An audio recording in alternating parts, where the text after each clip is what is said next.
My name is Erich Marschner. I'm the organizer for this session. This is a tutorial on UPF. So we're talking about the latest version of UPF, which is the 2013 version, which was just released in May of last year. And we're going to talk about the concepts and the capabilities of UPF, touch on all the terminology, and focus on giving you an overview of what UPF is all about and how it should be used. We're not going to get into great detail about the specific syntax of UPF. We will give you pointers to where you can get the UPF spec for free, so you can read into that, read all about that. But the goal here is to give you a good sense of how UPF is intended to be used overall throughout the flow. These are some of the takeaways that I hope you'll be able to take with you when you leave. We'll talk a little bit about why power is important and why there are challenges, how power affects implementation decisions, and how those aspects of the implementation get reflected in UPF when we're talking about design and verification earlier in the flow. We'll talk about what UPF addresses, how it enables early consideration of power in the early stages of the flow, the UPF concepts, commands, semantics, etc. We'll talk about methodology for modeling and for integration, and how UPF can be used most effectively in the overall flow. And then we'll also, at the end, talk a little bit about what else is needed that we haven't addressed yet with UPF and where the industry is going with regard to standards in this area. These are the presenters again: John Biggs from ARM, I'm from Mentor, Sushma Honnavara-Prasad from Broadcom, David Cheng from Cadence, and Shreedhar Ramachandra from Synopsys. All of us are involved in the P1801 working group. That's the IEEE standard working group that develops the UPF standard. We also have contributions from John Worthington of Synopsys, who's also a member of the working group, and Nagu Dhanawada from IBM, who is principally involved with the SI2 LPC and the low power study group in the IEEE. The low power study group has been working with the P1801 working group to identify future directions for development of UPF and the possibility of other standards that may be needed. So the agenda today, we're going to talk about low power design and verification challenges early on. John is going to give a quick introduction to UPF. Shreedhar will talk about UPF basic concepts and terminology. And then I'm going to do a deep dive into UPF semantics and usage. We'll have a break roughly in the middle. Probably for about 15 minutes. We've got so much material that this might get compressed a bit, but we're going to try to get through it all in time. And then after the break, we're going to talk about hard IP modeling, power management cell commands and power models, low power design methodology for IP providers, SoC-level design and verification challenges, and then some hints about adopting UPF, how you can adopt UPF effectively in your flows. Finally, John is going to talk a little bit about where we go from here and what's next in the standardization area. This section is about low power design challenges. Why is it that we're all here? Why is power of concern to you? Well, obviously it's because power is becoming more and more important in the design flow. Power density is increasing with the process nodes advancement. Every time we go to smaller process technology, we have the potential for more transistors, more functionality, more capability, and more power consumption, especially with leakage concerns increasing as we go to smaller and smaller process nodes. As a result, the systems that we're designing tend to have more and more complex power management, including more and more power domains, more complex power management strategies, and all of those aspects have an impact on the complexity of the chip, the functionality of the chip. So we need to be able to model what's going on, not only to measure the power and be able to do trade-offs about which designs or architectures, etc., will give us the best power characteristics, but also to verify that whatever power management we impose on the system in order to minimize power is going to make it work correctly, is going to work correctly with the overall function. So we need to address all of those things. We need to be reducing power in particular for managing battery life, etc. We need to be able to do early power estimation in order to do architectural trade-offs and make decisions about which approach needs to be used in order to get the best results. And as a result, throughout the flow, from early stage design right through final stage implementation, the flow needs to be power aware. We need to be considering power at every stage. If you look at the overall flow, not just the RTL design and verification process, but the big picture, the overall flow for designing a product in this space, we need to consider starting at the algorithm level with ESL capabilities, talking about system models and system level architectural trade-offs that we can make, moving down through RTL and IP selection and optimization at that level, and then down into the implementation area. To make this whole flow power aware, we need to be able to consider power from the top to the bottom. And the problem in part is that different aspects of power show up at different levels in this diagram. And also we have different requirements for the models that are used in these different areas. So for example, at the more abstract levels, we need to do very fast analysis, whereas accuracy of the models is less important. In contrast, at the lower levels, high accuracy is critical. We need to be able to get accurate results for the analysis, and we can afford to take longer time because by now we've hopefully selected the best architecture, etc., and we can be more focused on the results. But more to the point, these are also talking about accuracy or speed with regard to different kinds of measurements. And in particular, there's no single metric that works across the board for all of this. So we need models that address different levels of abstraction and also different metrics related to power.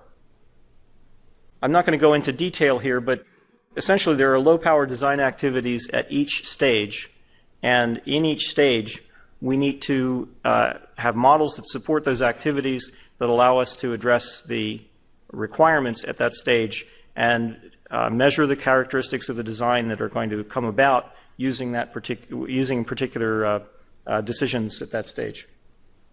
A power analysis flow looks approximately like this at the ESL level, where there are power models here on the right for elements of the system, and there are also models of the workload or the stimulus that will be used in the analysis.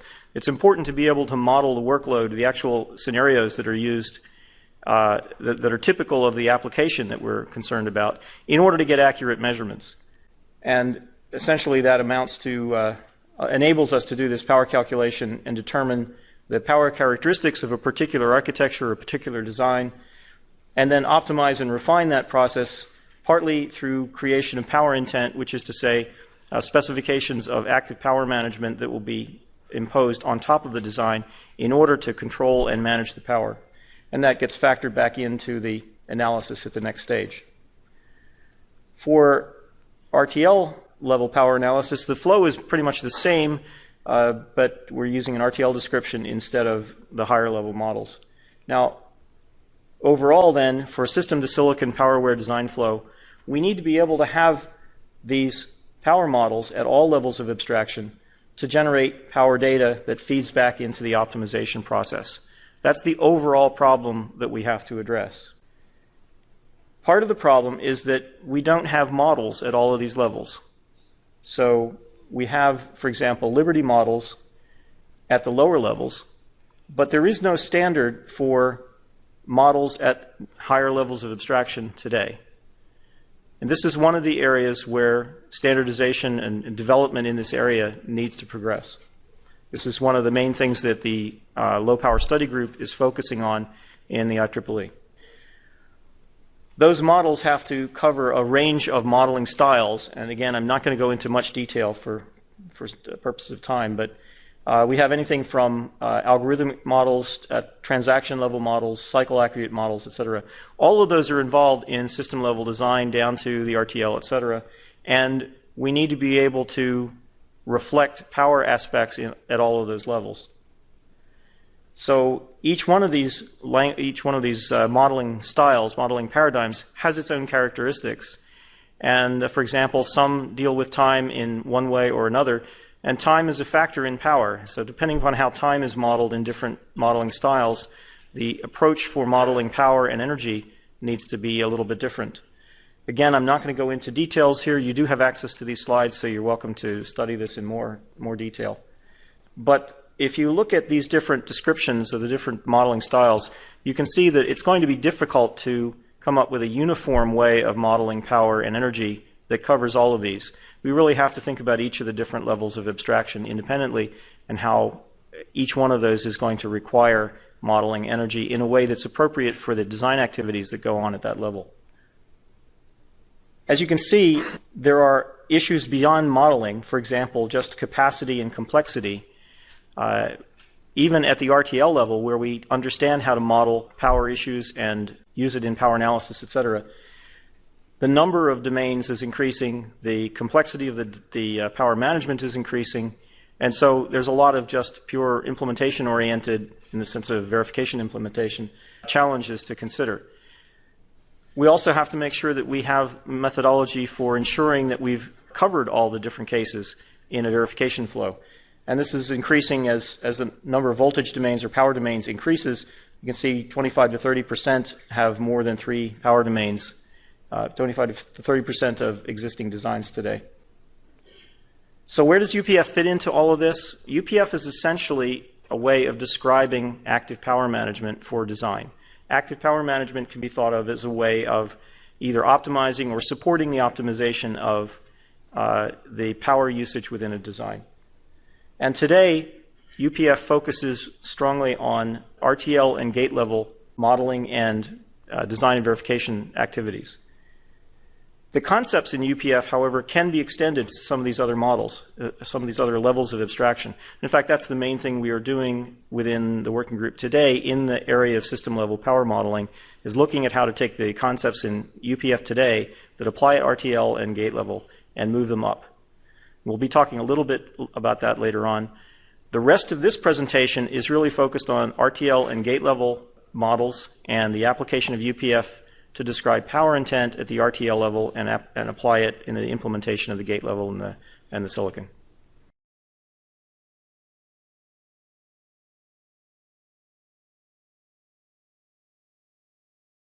Picking up from what Erich was talking about just now, UPF, when combined with an HDL such as Verilog or VHDL, it can provide the ability to take low power into consideration early in your design flow.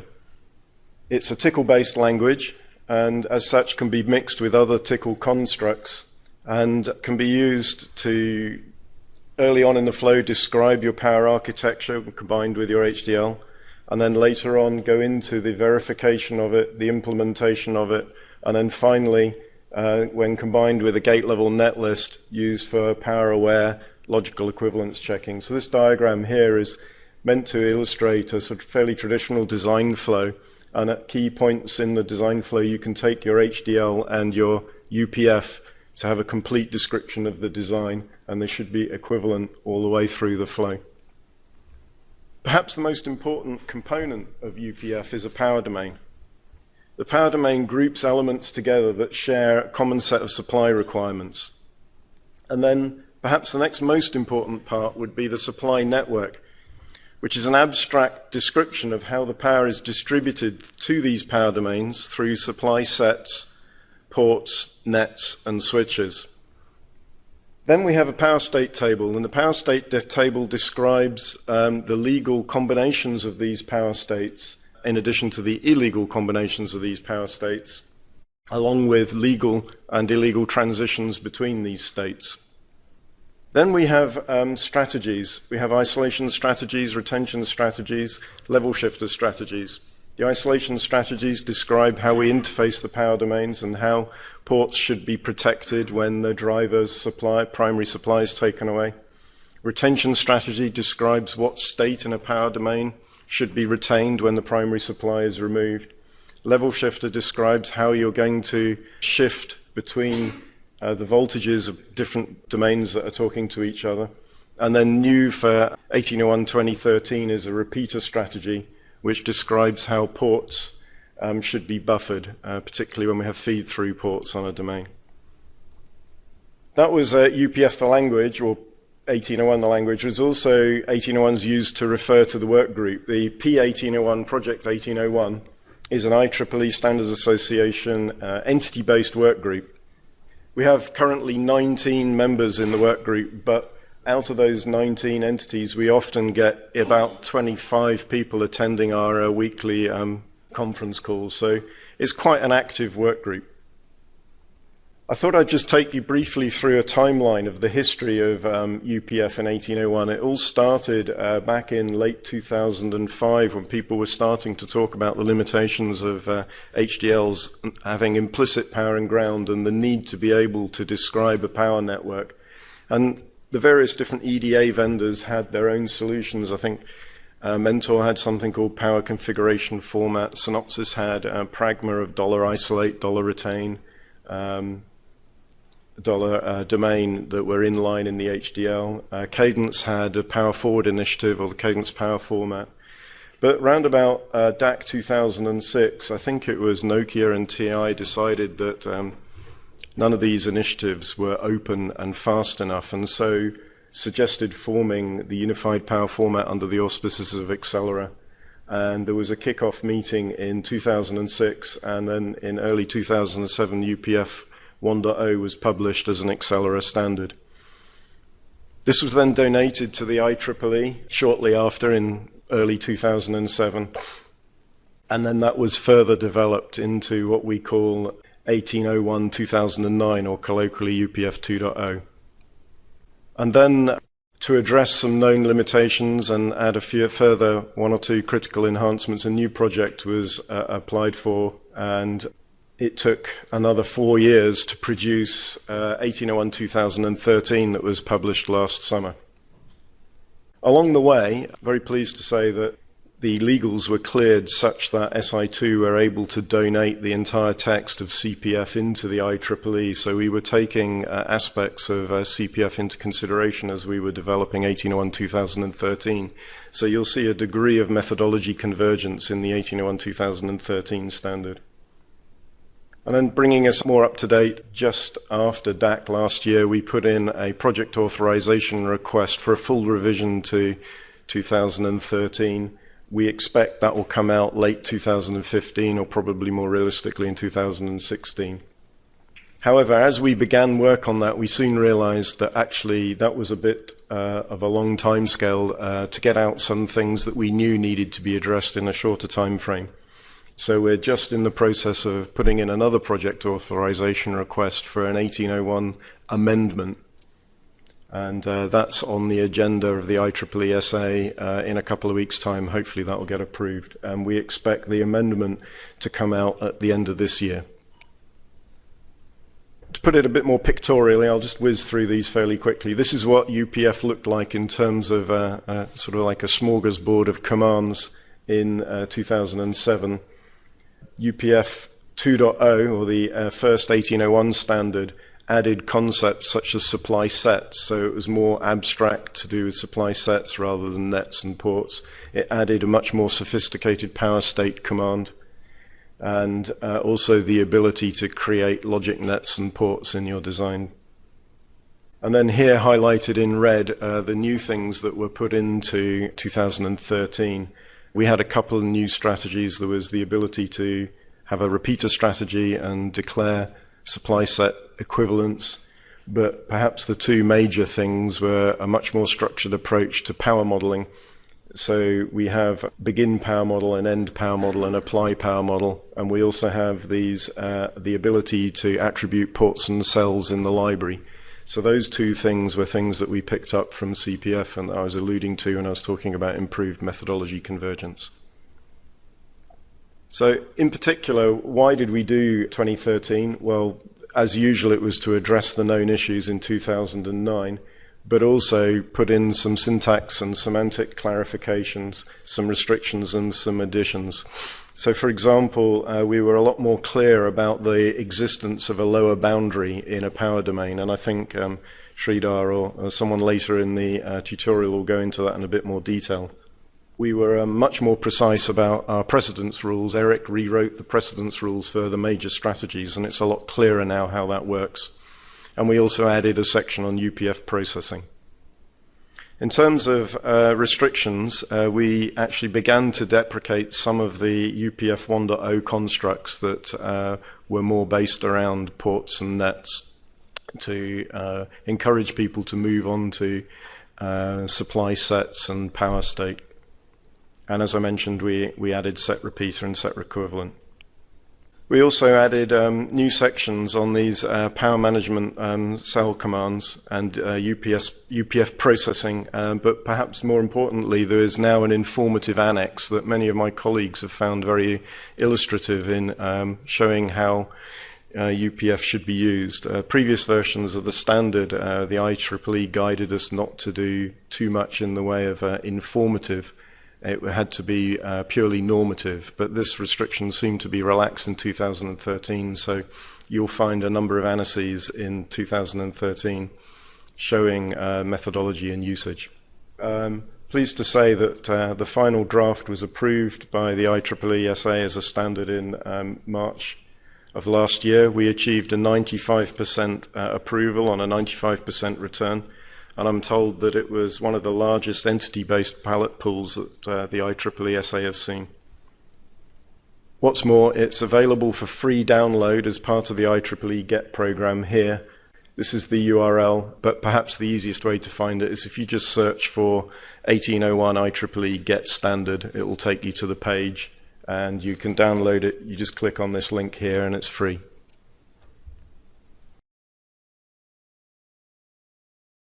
This section of the presentation is essentially covering the UPF basic concepts and what UPF can actually help you achieve. And it's covering some of the basic concepts that John mentioned in terms of power domains, retention, isolation, etc.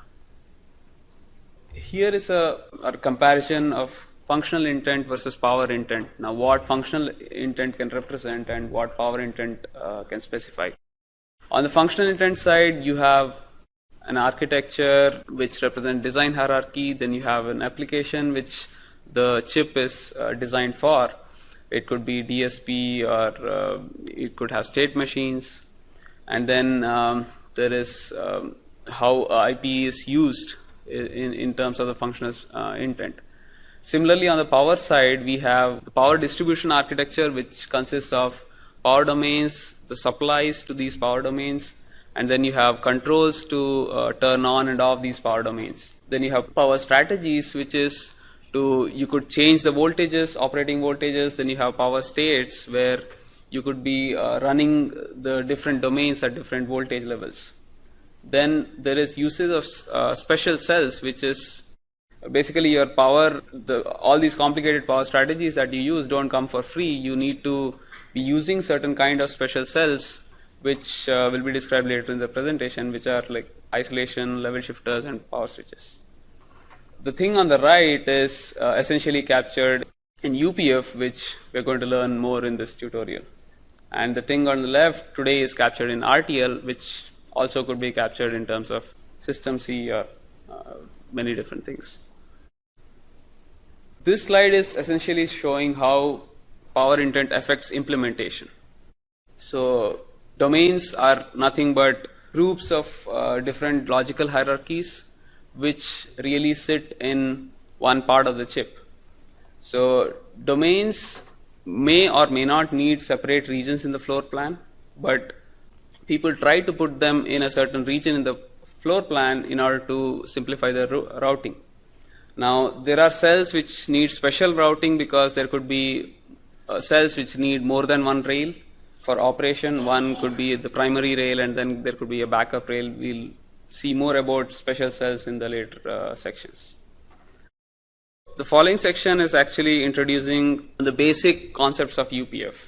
The first concept, which is called power domains, which is an abstract concept. So power domain is nothing but a collection of instances in your design which need to be powered by a similar set of supplies. Now, here you can see that there is this PD top, which is like the default power domain, which is the top level power domain. Then there are these blocks which are colored in orange, which probably need to be powered by one kind of supply, which is of a particular voltage and which has a particular switching characteristic. Then there is another block which has this power domain PD2, which is another powered by another set of supplies. So what we see here is power domain PD1 contains 3 instances, these 3, but physically all these 3 could be in the same area of the floor plan or could be disjoint anywhere in the floor plan. This slide is talking about how power domains are created using the UPF syntax. Now this is the command which is create power domain, which creates power domain. Now this is the design hierarchy that is shown here, which consists of an instance sub which contains these hierarchies P1 followed by M1, M2, similarly P2 again having M1 and M2 inside it. Now the first thing we do is set scope sub, which sets the current scope to this particular hierarchy sub. Then you have create power domain PD sub, which essentially creates this power domain PD within this scope sub. So this is essentially creating a power domain PD sub which includes everything under sub. Now unless you create any more power domains within this, all the hierarchy under sub belongs to the power domain PD sub. So this power domain is referred to as sub/PD sub because this is created in the scope sub and it doesn't really have any elements, so it is nothing but this whole power domain within sub. Now the next command that is shown here is create power domain PD underscore proc1 with dash elements P1. So what it essentially does is partitions this sub further into another power domain with the name PD underscore proc1, and the extent of this domain is actually the design hierarchy P1. So what this does is that there are 2 power domains that are created in the scope sub. One is PD sub and then PD proc, but the extent of these 2 domains are different. So you see this one which is purple in color, that is the domain which is PD sub, and the one in light blue is PD proc1. Similarly, you have PD proc1 mem, which is created with elements P1/M1 and P1/M2, which is creating another domain, like another partition in the same scope. Like I said earlier, all domain names are created in the current scope sub. Now, how about creating domains in a different scope?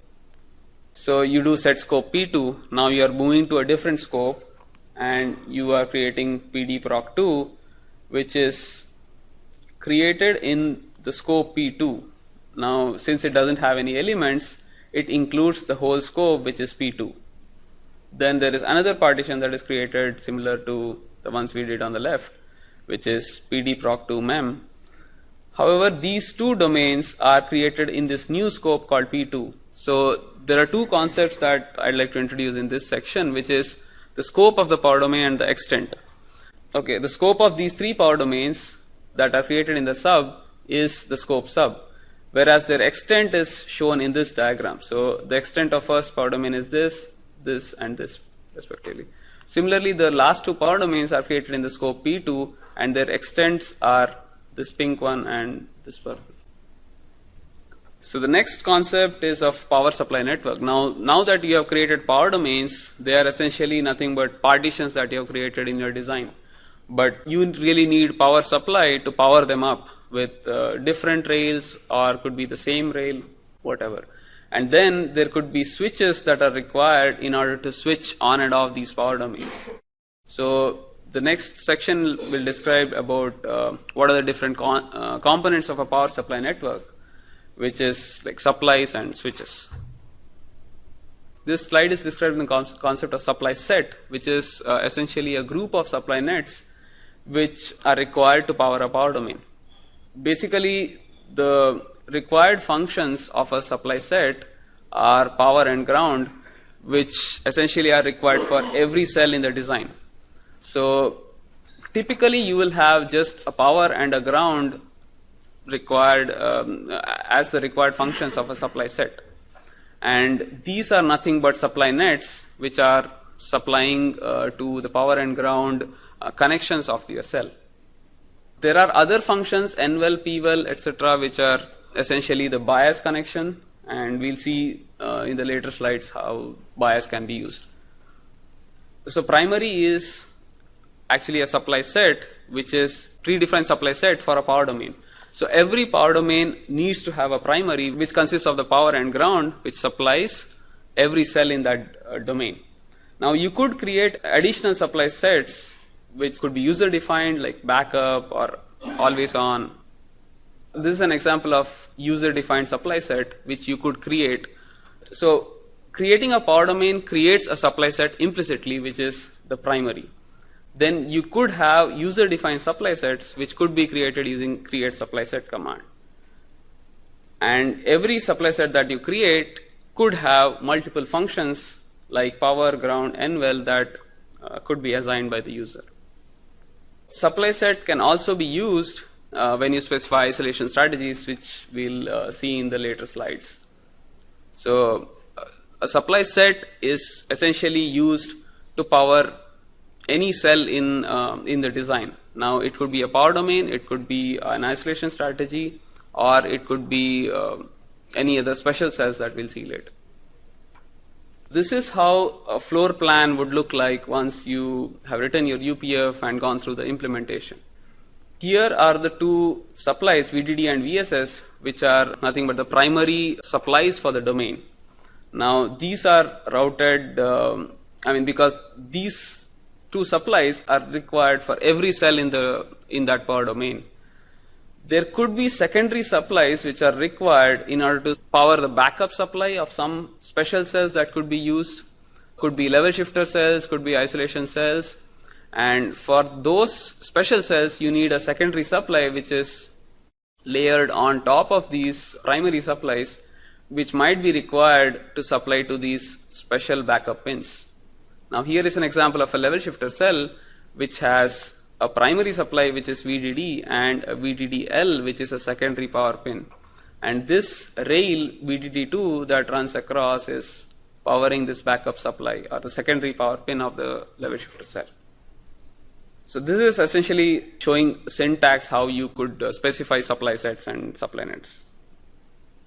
The next section is really covering all the power management techniques, which is the different ways in which you could be saving power. So the first one is on power gating. Now what power gating essentially does is to switch off the power. Now switching off power would mean you need a switch. Now a switch in UPF is called a power switch, which could essentially also switch the ground supply, not necessarily only the power connection. So the power reduction technique which is explained here is power gating, which actually saves the leakage power by shutting off any logic that is unused. However, this doesn't come for free because you need this extra cell which is power switch, and then this could require consideration of isolation and state retention, which we'll see in the subsequent sections. Another power saving technique is to operate different blocks at different voltages, which is known as multi-voltage. So you have these different blocks here, and you could operate some blocks at a higher voltage because they are more critical. You want them to be operating faster, so you could be clocking them with higher frequency clocks. But there could be less critical blocks, like you have this FSM here, which is powered with a voltage of 0.8 volts.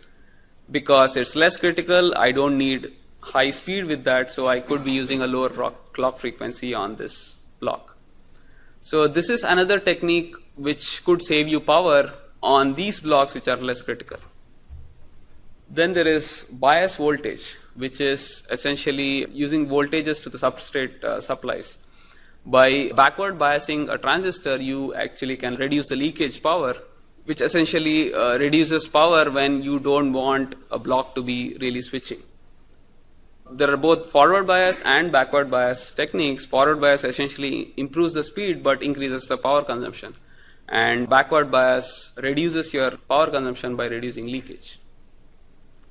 So the next technique here is dynamic voltage and frequency scaling, which is like combining the two techniques, which is the multi-voltage and frequency change. So dynamically, you could be changing the voltage of these blocks so that you could lower your clock frequency to save power. For example, this block 1, which could operate at both 1.2 and 0.8 volts, you could reduce the clock frequency when the block is operating at 0.8 volts in order to save power. So by dynamically changing your frequency as well as the voltage, you are saving power, and that is totally application dependent, because depending on the application, you would want to change the voltages of your different blocks at different times. This is a section on power management architecture, which is really showing how you would start planning your chip, or how you would manage your power. This is a high-level abstraction of the different states a design could have. And this is essential in order to plan on how you start with your UPF, or how you start planning on saving power. So take these three states, which are idle, run, and sleep. These are the three states in which a design could be operating. So we'll see what these states mean in the next few slides. But basically, these states are modeling certain states of the design in which the power characteristics are different. Now, what tools do with these states is that in a simulation tool, you can actually verify that when the design transitions across these states, you have properly specified isolation, you have taken care of level shifting, and taken care of retention, etc. And then implementation tools will make sure that there are level shifter placed properly at proper locations to handle the design going into all these three states.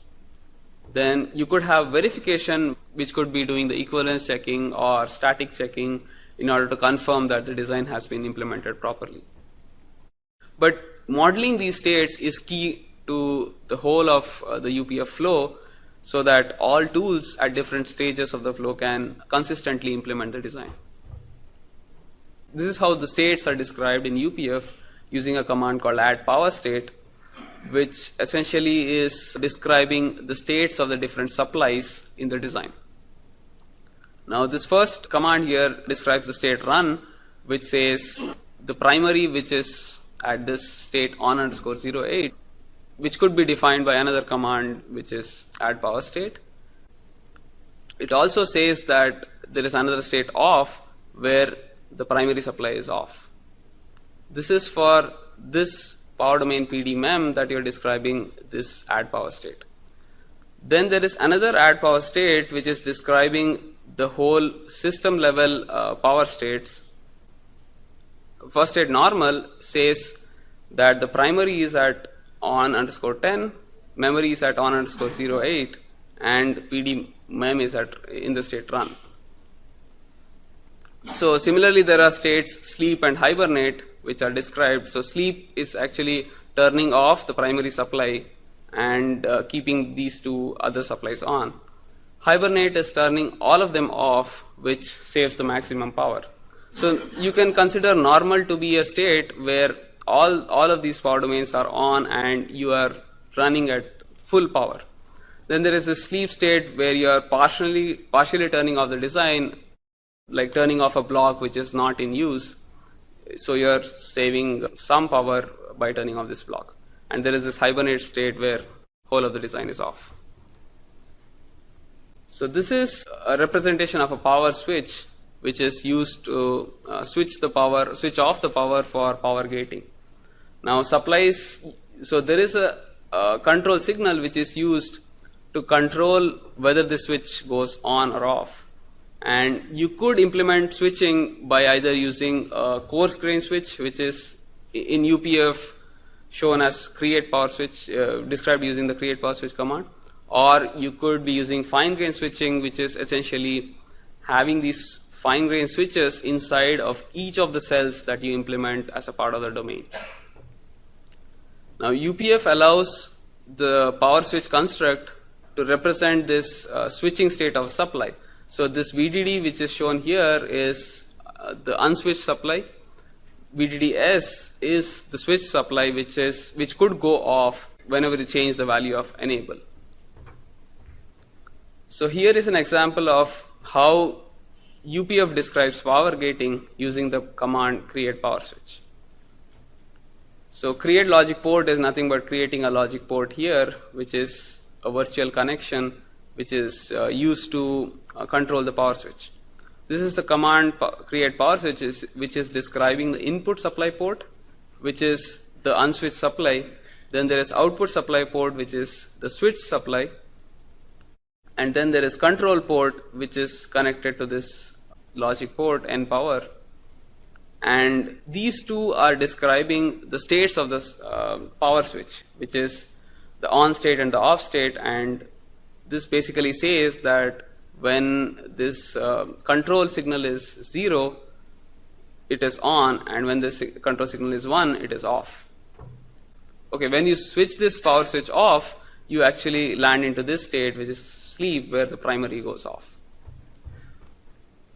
So this shows how in a floor plan you have the coarse grain switch implementation, which is, so even though you have a single create power switch command in UPF, which is it is essentially implemented as an array of power switches which are spread out in the floor plan in order to power a domain. So what we see here is the power switch cells are distributed all across the power domain, and then they are used to power the standard cell rows which connect to the primary supplies of the cell. So this slide is describing the requirement for a special cell called isolation cell, which is required whenever you have power domains going on and off. So here is a case where this purple domain goes off when this orange domain stays on. So typically isolation cells are used in this case to prevent a bad logic entering the on domain. So whenever this purple domain is off, the values really are unknown that are coming out of this power domain, this purple power domain. So you don't want those unknown values to enter the orange domain which is on. So that is why you have an isolation cell which has a clamp value which propagates a constant value to the on domain. This also is helpful in saving leakage power, because there is a path that is created from the on transistors here through this off domain here. So it prevents leakage current from this live logic that is here, so that you are saving power. However, one thing you need to note is that this cell essentially is an extra cell that is coming into your chip, which is consuming area and power as well. So this is how you describe an isolation strategy in UPF.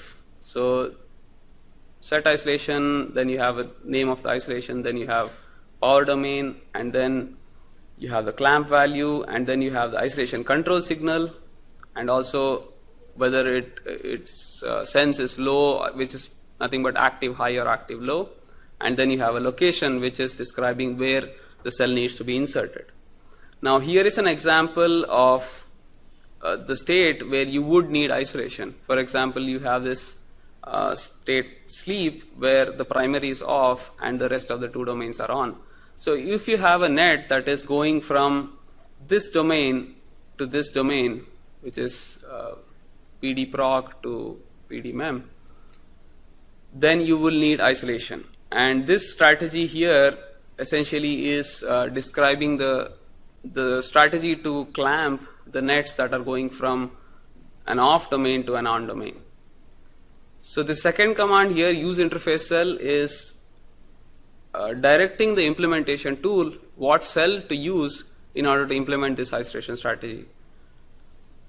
So the implementation tools essentially selects this particular cell from the library that has been provided in order to implement this isolation strategy. So the next slide here is on level shifters, which are important when you have domains which are operating at multiple voltages. Like we saw, multi-voltage is one of the techniques used to save power. But again, it doesn't come for free. You need special cells called level shifters to communicate between two power domains operating at two different voltages. You could have a domain here which is operating at 1 volt and then talking to another domain which is operating at 0.7 volts. Unless you have a device that shifts the logic here, which is operating at 0.1 volt to a 0.7 volt range, there could be problems because 1 volt might be too high for this domain, and similarly, when there is a net going from this domain to this domain, the 0.7 volt logic may not be perceived as logic 1 in the 1 volt domain. So you need these special cells called level shifters in order to shift the voltages from one domain to another. So this is how you describe level shifter strategy in UPF, which is by specifying the name, the domain, and what it applies to, the outputs or inputs, and then there is a location as to where the level shifter needs to be placed. So here you have an example of two domains. One is operating at 0.8 volts and one operating at 1 volt. So whenever you are in this state, you need a level shifter shifting voltages between these two domains. This command is instructing the implementation tools to make a choice of this cell, tech LSX2, for this particular level shifter strategy. The next concept here is of state retention. This concept is quite useful in terms of, like, you see a PC, you shut down a PC, and then once you wake up, you would want the last session to be resumed. So this is something that is very useful for the user. So this is achieved on a cell level by using something called retention register. So this is used to recover the last known session before shutdown. So just before shutting down a particular power domain, you save all the values of your flops or sequential elements into a different register which is called the shadow register, which essentially is on during the shutdown period. So even though the main flop is off, your shadow flop is on and is saving the state of your register. So this reduces the amount of time that is required to get back to the state that you were in before you went into shutdown. However, this of course has some other challenges in terms of extra power consumed by this retention register, and there are additional rails required in order to power these retention registers, which need to be on when the primary supply VDD goes off. This is showing how a retention strategy is described in UPF. So we are switching off this power domain proc1, and when we switch off, we would like to save the values of the sequential elements within proc1, and those values are saved when this signal called save signal comes on. So when the save signal transitions to on a passage of the save signal, all the values of the sequential elements within proc1 are saved, and when on the neg edge of this particular signal, they are all restored. So ideally you would want to save the values just before you went into shutdown and restore the values once you wake up. So this is a summary of all the special cells that you would require in order to implement these power management techniques that are introduced earlier. So if you have just multi-voltage domains and no switching on off, you just need level shifters. If you have multiple supplies with shutdown but no state retention, you just need isolation cells and power switches. Essentially all of these are operating at the same voltage, so no level shifters. So here is a case where you have multi-voltage with shutdown, which needs all these three cells: level shifter, isolation, and power switches. So here is the last one where you need all these cells because you have multi-voltage, you have shutdown, and you have state retention.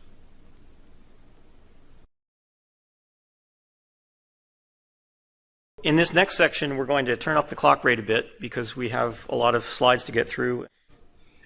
So I'm going to go through again the concepts behind UPF, and I'm going to cover all of these areas. I'm going to do it fairly quickly. That icon in the corner is identifying some slides that are trying to capture the key concepts. And if you want to focus on those slides when you're going through as a refresher, that might help. So let's talk about logic hierarchy. This has a specific meaning in UPF. You're familiar with the term design hierarchy. UPF talks about a logic hierarchy instead. What is it? It's an abstraction of the design hierarchy. It considers the instances. So for example, UPF doesn't deal with generate statements. It doesn't deal with functions declared inside of a block, etc. Or if you're interested in VHDL, it doesn't deal with block statements. It's really looking at the instance hierarchy, and we talk about that as the logic hierarchy. When we say scope, we were talking about set scope earlier. A scope refers to some instance in that logic hierarchy, some instance in the instance hierarchy.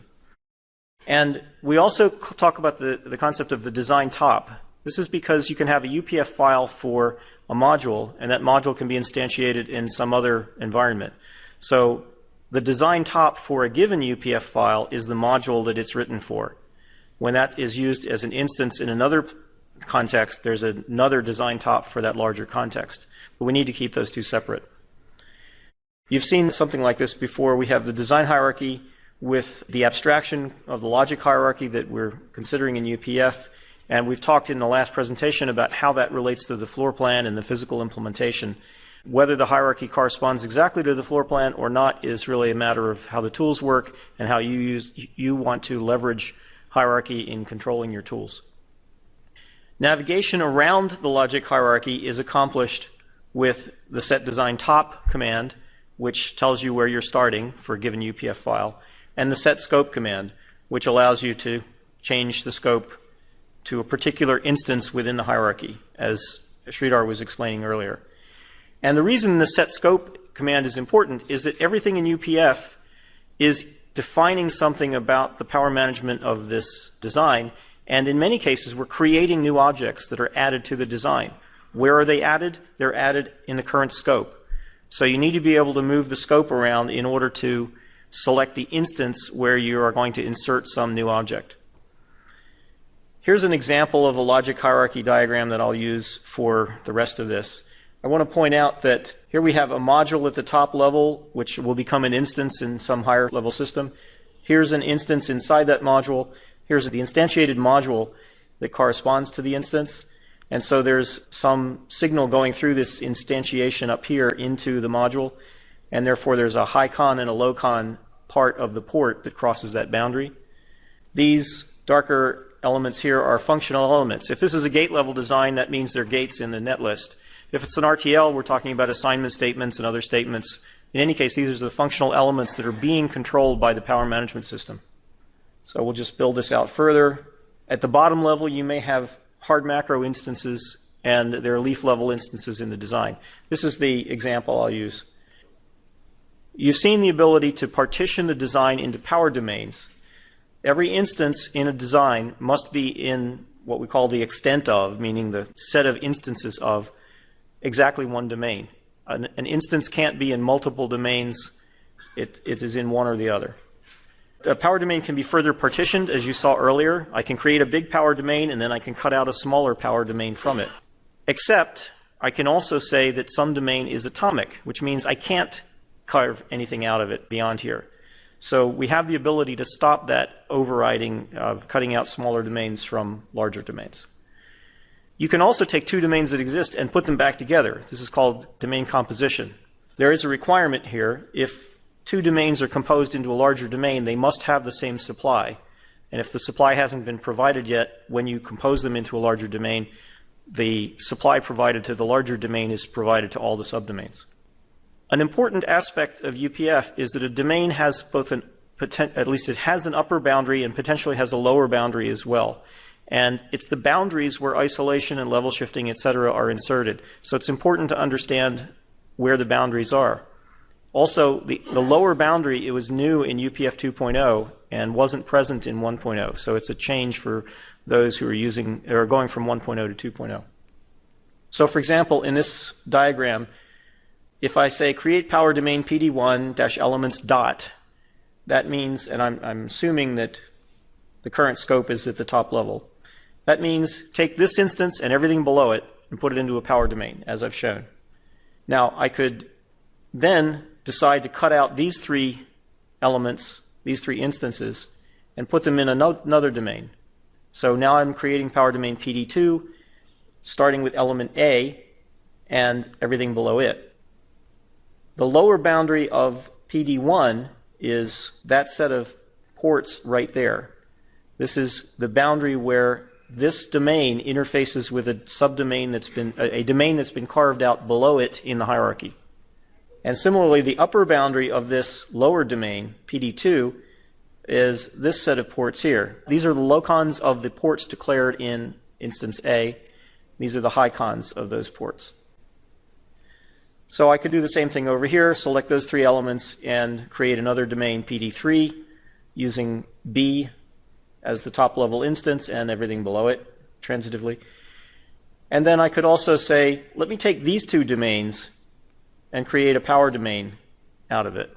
I've carved out something from both PD2 and PD3 and created a new power domain which kind of overlaps what was there before. Furthermore, I've said it's atomic, which means I don't want to allow anyone to carve that up any further.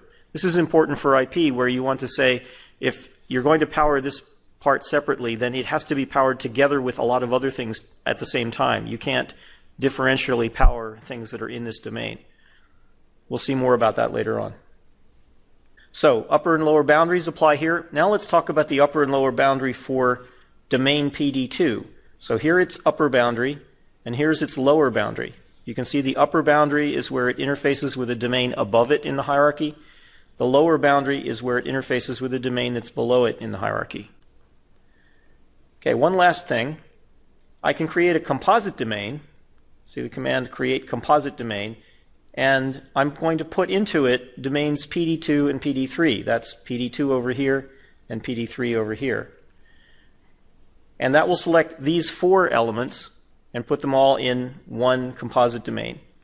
And again, it has an upper boundary and a lower boundary. The upper boundary interfaces with domain PD1. The lower boundary interfaces with domain PD4. This is the basic capabilities in UPF for partitioning the design into power domains. Power domain boundaries, we talked about them already, but the important thing is that they define the domain interfaces. And this is where isolation and level shifting are inserted. We don't insert isolation and level shifting inside of a domain. It's only inserted at the boundary.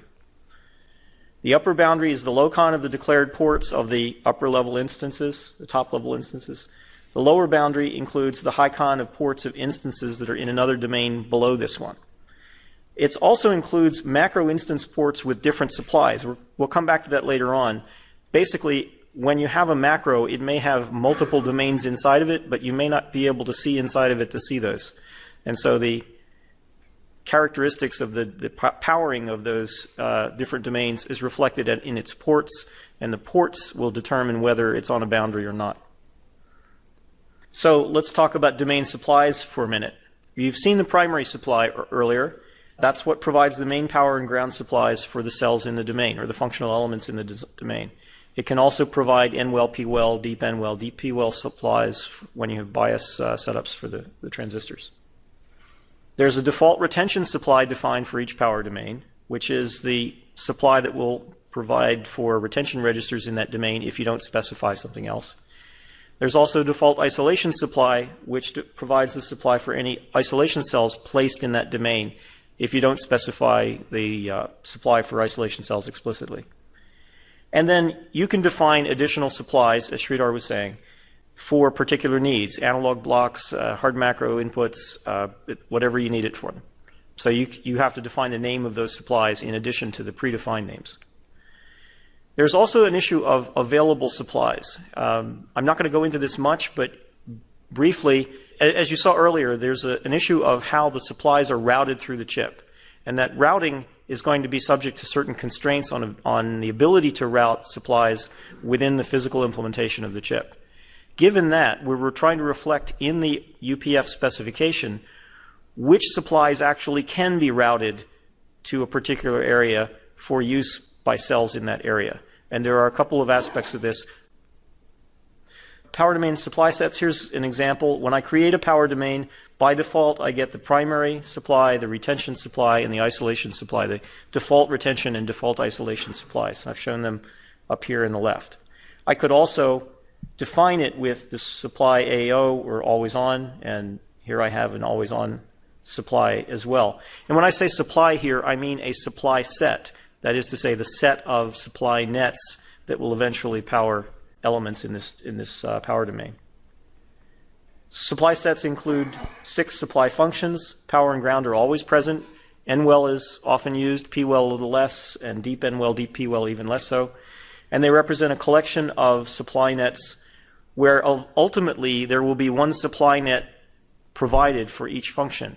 This is an abstraction of those supply nets. We can have a supply set and use it and even simulate with it even before we've built out the supply network that actually delivers power to those different functions. So this supply set concept is one of the key abstractions in UPF, especially UPF 2.0 and beyond, because it allows for modeling of the supply capabilities and the power states, etc., before you've actually built the supply network. A supply set can be either global or local. There's a create supply set command, and there's also supply sets that are created when you create a power domain. It's the supply sets created when you create a power domain that are the local supply sets in some ways. Create supply set creates a global supply set. And we can associate one with the other, kind of like a plug in a socket. You can take a supply set and plug it into a supply set handle associated with the power domain, and that essentially connects up all the functions of the supply set to all of those of the supply set handle. Supply sets have power states, and the power states of supply sets have sim states associated with them. Power states describe the different configurations of the supply set, what power it's delivering. Sim states describe how the cells react to those different configurations. And so ultimately the sim states control how a simulation of this design will work. So you've seen this slide before. I won't go into it in great detail, but again, a supply set represented by this kind of an icon has at least power and ground and may well have some additional functions as well. You can create it, a local one associated with a power domain. Primary is a predefined one. Backup here is a user-defined one. You can create a standalone or global supply set here with its functions, and these then get used when we're specifying the isolation supply, the retention supply, etc. We can refer to a supply set handle, pd.backup, for example, or I could have referred to main here. That's how supply sets are used to provide power to different objects. One of the things we can do is associate one supply set with a supply set handle from another one. Here we've got the primary supply of PD1 being associated with the primary supply of PD2, in fact of PD23. Remember, we made this into a composite domain. And that's done with the associate supply set command. PD1.primary is a reference to the primary supply set handle of PD1, and then it's being associated with PD2.primary, the primary supply set handle of PD2. Here's just another example. Here I'm associating the user-defined PD1.AO, always on, with PD3.AO. And that's primarily so I can set up the next examples. These supply sets get connected to the cells in the domain. And there are 3 ways we can make those connections. One is through implicit connections, where the primary supply set of the domain is implicitly connected to the functional elements in that domain. And that's primarily the power and ground functions are being propagated. We can also do automatic connections. And in an automatic connection, we take the supply set and specify that it should be associated with elements in a domain, or some set of elements, based on the PG type of the ports. And I'll explain more what PG type means in a minute. And then we can also make explicit connections of one supply set function to one pin, one at a time. There are precedence rules here. Explicit associations or connections overrides automatic connections, which override the implicit connections. So you can allow the implicit connections to default to provide most of the connections you need. You can make automatic connections as sort of a default for, say, hard macros, and then override that with explicit connections where there's something special to do. And by the way, these kind of precedence rules occur in a number of places within UPF to give you that kind of multi-level default capability. And I'll mention a couple of others in a minute. So finally, the supply sets determine the cell behavior. essentially, when the supply is on, the cells function normally. When it's off, they don't. But there are also degrees of functionality based on the sim states, which I mentioned earlier. We'll talk about those in a minute. So here are some implicit supply connections. Note that I haven't said anything at all up here. The ... means no text, no command. And nonetheless, the primary supply of PD2 is routed to all of the functional elements within that domain. That's just an implicit connection that happens automatically, or implicitly, I should say. I mentioned PG types. PG types describe the usage of the supply pins on cells and macros. And these are coming from the Liberty definition. The Liberty PG types are primary power and primary ground, backup power, backup ground, internal power, internal ground, and then these four that you've seen before: N-well, P-well, DP-N-well, DP-well. These are typically defined in Liberty library models, and they can also be defined in either HDL models or in UPF using attributes, whether that's HDL attributes or UPF set port attribute commands. These drive implicit and automatic connections, as I mentioned, and essentially each function of a domain supply, a supply set, maps to some PG type or a pin of some PG type. I'll show you that in this example. So here we go with a connect supply set command, which is going to say, do automatic connections for supply set PD3A0. And we're going to connect it to these elements, BFM7, BFM8. And as a result, this supply set is going to be routed to the pins of M7 and M8 down here based on the PG type of those pins. The functions in the supply set each get matched up with some pin of M7 or M8 based on the PG type of the pins down here, which determine which functions of A0 get mapped to that pin. Here's an example. We have connect supply set PD3A0. That's what I was doing before. If I connect power and ground to primary power and primary ground, then pins with PG type primary power would be connected to the power function. PG type primary ground pins would be connected to the ground function. I might choose instead to connect power and ground to the backup power and backup ground pins of a macro. And in fact, if I did the implicit connection previously, effectively that's the same as saying connect supply set PD2.primary to all the elements in this domain and connect power to primary power, ground to primary ground. Now, we can make explicit supply connections as well. In this case, we use a command called connect supply net. Now, in this case, we'll be using connect supply net to talk about a function of a supply set of a domain. PD3 has a supply set called AO, which has a function called power. Power, in this case, represents a net, even if the net doesn't exist yet. And so I can connect that to ports of some elements. For example, BFM7 VDDB, the backup supply. So it's going to M7 and apparently M8 as well. This is an explicit supply connection. Again, that overrides automatic connections, which in turn override the implicit connections. I'd like to talk about power attributes now, which relate to PG types. We've talked about one kind of attribute, PG type. These attributes are characteristics of a port or a design element that relate to the power intent or the implementation, and they are definable in UPF, HDL, or Liberty. They can be defined in any of those areas, and in fact, we will import attributes, effectively import attributes from Liberty into a UPF context. If they're defined in Liberty, we'll use them in the UPF power intent. Same thing, if they're defined in the HDL, we'll use them in the UPF power intent.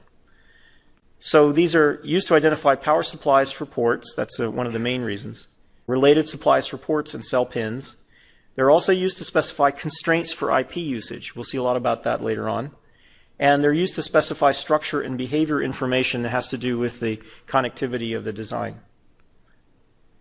There are roughly these four classes of predefined UPF attributes. Supply attributes, which include the PG type attribute we've been talking about, the related power and ground ports, related bias ports, etc. And then driver and receiver supply are UPF only attributes. They are only definable in UPF, but they're built up from the others. There are also attributes for representing the structure, leaf cells, macro cells, feed-through and unconnected ports, isolation attributes having to do with restrictions or constraints that have to be followed for IP, and some behavioral attributes also regarding simulation of these designs.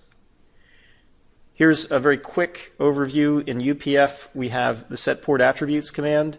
In HDL, you can use Verilog attributes, or you can use, in VHDL, the VHDL attribute declaration. And you can see that in each case, we're setting up an attribute called UPF-related power port and UPF-related ground port. So each of these three is equivalent. They're all ways of saying these are the related power ports for this particular object. And related power essentially means the supply ports that are the supply pins that are providing power to this object. UPF has an additional shorthand. I'm not going to go into that, but a lot of these attributes have options that allow you to set them up with a predefined option. And then Liberty as well has corresponding attributes. They don't have quite the same names, but they have the same idea. So for supply attributes for UPF, if we have this box at the bottom, we can say that this pin VDD might have the attribute PG type primary power. This one, VDDB for backup, may have the PG type backup power. I haven't shown it here, but VSS is probably going to have PG type primary ground or backup ground.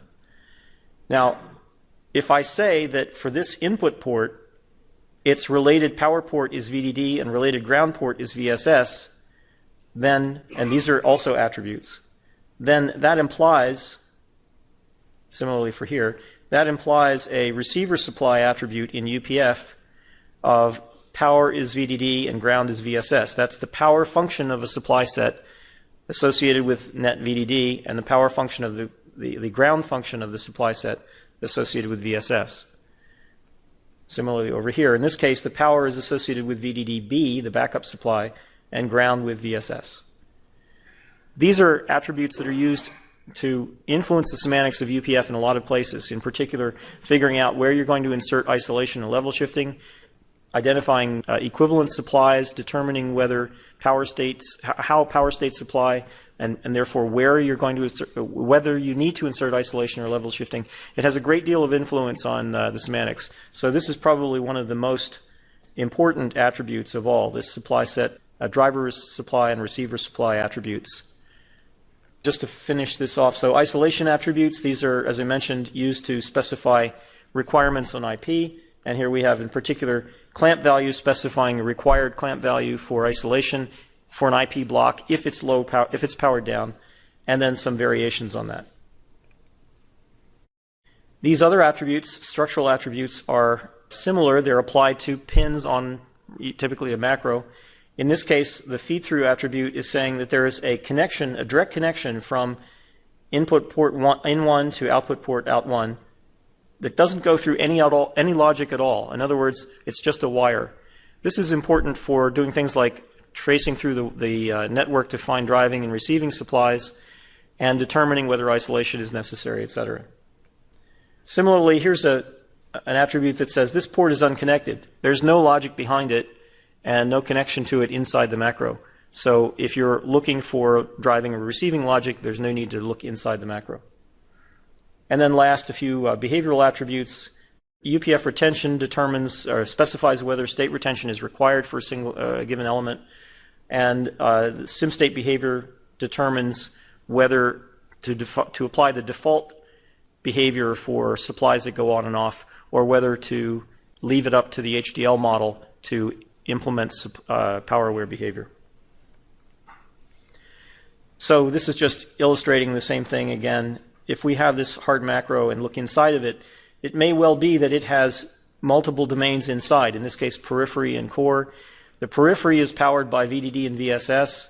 The core is powered by VDDB and VSS. And so, as before, we have receiver supplies and driver supplies. For the controls, they're powered by VDD and VSS, respectively. But for the data coming through, the receiver supply for data in is VDDB and VSS. The driver supply for data out is VDDB and VSS. And that means that we need to provide a VDDB connection, which is why we did the explicit connection in the previous slide. We've talked a bit about power states in general. Supply power states are defined on supply sets. This is primarily of interest for the primary supply of a power domain. They represent how cells behave in various situations, in particular whether cell outputs are corrupted or not. And that's represented, the existence of the state, or the occurrence of the state, is represented by a logic expression. The object is in that state when that logic expression is true. It may also include a supply expression. If so, the supply expression imposes a constraint on the logic expression. It essentially says that when you're in this state, the voltages need to be in the following ranges. So this is typically something we would add late in the process after we've done technology mapping and just about gotten to the point where we're doing an implementation. We know what voltages we need to be in various states. The sim state that's attached to a supply set power state is actually what determines how the system behaves in simulation. And we'll talk more about that in just a minute. A real important point here is that power states of supply sets are not necessarily mutually exclusive. The way UPF defines power states as logic expressions allows you to have two different power states with two different logic expressions, both of which are true at the same time. This is a key idea to bear in mind when you're defining power states. If you want to think about your system as a set of mutually exclusive states, make sure you define the logic expressions to be complete and to be mutually exclusive. UPF does not require that you do that. So, supply set definition, here's a quick example. The states are in blue. The logic expression is here. You can see it in other cases. And the brown is the sim state attached in each case. In most cases, we just can deal with just normal and corrupt. Normal operates normally. Corrupt is it goes to X. But there are other sim states, such as corrupt on change, which are sort of intermediate between normal operation and corrupted operation. In fact, there are quite a number of different sim states possible. Between normal and corrupt, we have these four intermediate steps. These two, corrupt state on change and corrupt state on activity, have to do with corruption of sequential logic. These have to do with corruption of combinational logic. And the idea is that depending upon the level of power available, everything might be powered normally, everything should be able to operate normally, or perhaps if you were trying to change a state element, it would get corrupted even if everything else operates normally. Or perhaps even if there's just activity on the input to a state element, you'd end up with corruption even if the combinational logic can function correctly. Or combinational logic will corrupt if you try to change the output. Or combinational logic will corrupt even if you have just a change on the input to the combinational logic. And of course the bottom one is corrupt. Everything's corrupted, period, such as when the power is off. The precedence here is from normal to corrupt. Corrupt takes precedence over normal. And if you had two different sim states, two different power states that were on at the same time with different sim states, say one that said corrupt state on activity, one state that said corrupt on activity, the corrupt on activity would take precedence because it has higher precedence, and therefore everything would be corrupted on any activity, not just state elements indicated here. Domain power states are similar. It's the same idea, using add power state to define power states on domains. But typically here we're talking about power states of whole IP blocks, or at least domains within an IP block. And they're representing the aggregate state of the supplies and the subdomains within that component. Again, they're defined by a logic expression, but they do not include a supply expression. Supply expressions are only for power states of supply sets. And they do not include sim states. UPF does not currently allow sim states on domain power states. And as before, they're not mutually exclusive. Actually, in domains, this is quite a useful thing because we can talk about domains being in abstract states, which are combinations of other states. Here's an example again, an add power state. You saw this earlier. Here's the logic expression that is the defining characteristic of state normal. It says I'm in the normal state when the primary supply is on, the backup supply is on, and this PD-mem subcomponent is in its up state, as you can see here. Given all of those states, we need to be able to consider what's happening when different power domains are in different states. And there are two aspects to that. One is what happens when one power domain is turned off. Do I need to retain any state within that power domain? Retention strategies are about retaining state within a power domain when it's in an off state. Other strategies, repeater strategies, isolation strategies, level shifter strategies, are about what happens between two domains. And specifically what happens between two domains when either one domain is off and the other domain is on, or the two domains are operating at different voltage levels. I'm only going to talk about two of these, retention strategies and isolation strategies, in this section. If you can understand those two, then the other two are trivial. So retention strategies you heard about earlier. In particular, UPF supports two styles of retention, a balloon latch style and a live slave latch style. The examples here illustrate the difference. In the UPF spec, you can take a very careful look at the semantics of each of these two. There are very well-written descriptions of the semantics and a state diagram explaining exactly how they work. The intent here is to try to be fairly accurate with regard to the simulation semantics of these types of retention elements, at least to be precise, if not accurate. And the main difference between the two is that a balloon latch tends to have a save signal and a restore signal, whereas a live slave latch tends to have a retention condition. That's a kind of an oversimplification, but that's the main difference that you'll likely see. Isolation strategies are really kind of the core of UPF, and I want to go through this in some detail. Specifying ports. So you need to identify what ports are going to be controlled by an isolation strategy. Elements and exclude elements are used to do that. Applies to diff supply only. Sync and source are filters that are then used to restrict that set. Precedence rules apply here to determine whether one isolation strategy applies or another one does. Specifying location. This is a key element of UPF. The location in which you insert a cell has an impact on how it's powered. As you saw earlier, the power supplies for cells in a domain are routed throughout that domain. So if I put an isolation cell in one domain or another, there are different supplies available to power it, and therefore different opportunities for it to function when it's needed. You can also control isolation at the level of different fan-out paths from one source or from one port to different sinks. Finally, as I said, the location affects the isolation supply and indirectly the cell types that you can use from the library based on the supplies that are available. I'm going to skip forward through some of this because it's just getting too late. Quickly, elements specify the ports, and then filters further limit the set of ports to which the strategy applies. You can have multiple strategies. In this case, I've got a strategy here that applies to element A, and this is a port in this case, and another one that applies to element A5, the fifth bit of port A. So they both apply here. Which one actually applies? Well, this is more specific than that, and so this one is going to control isolation of that bit, and this one is going to control isolation of the rest of the bits. At the same time, I've got the opposite situation here. This strategy talks about bit 0 of B, whereas this strategy talks about B as a whole. And this is more specific than that, so it controls bit 0, and this strategy will control the rest of the bits. So there is a precedence rule here, and it applies from the perspective of the object being isolated, not from the perspective of the strategy itself. Different strategies have different precedents depending upon which bit we're concerned about.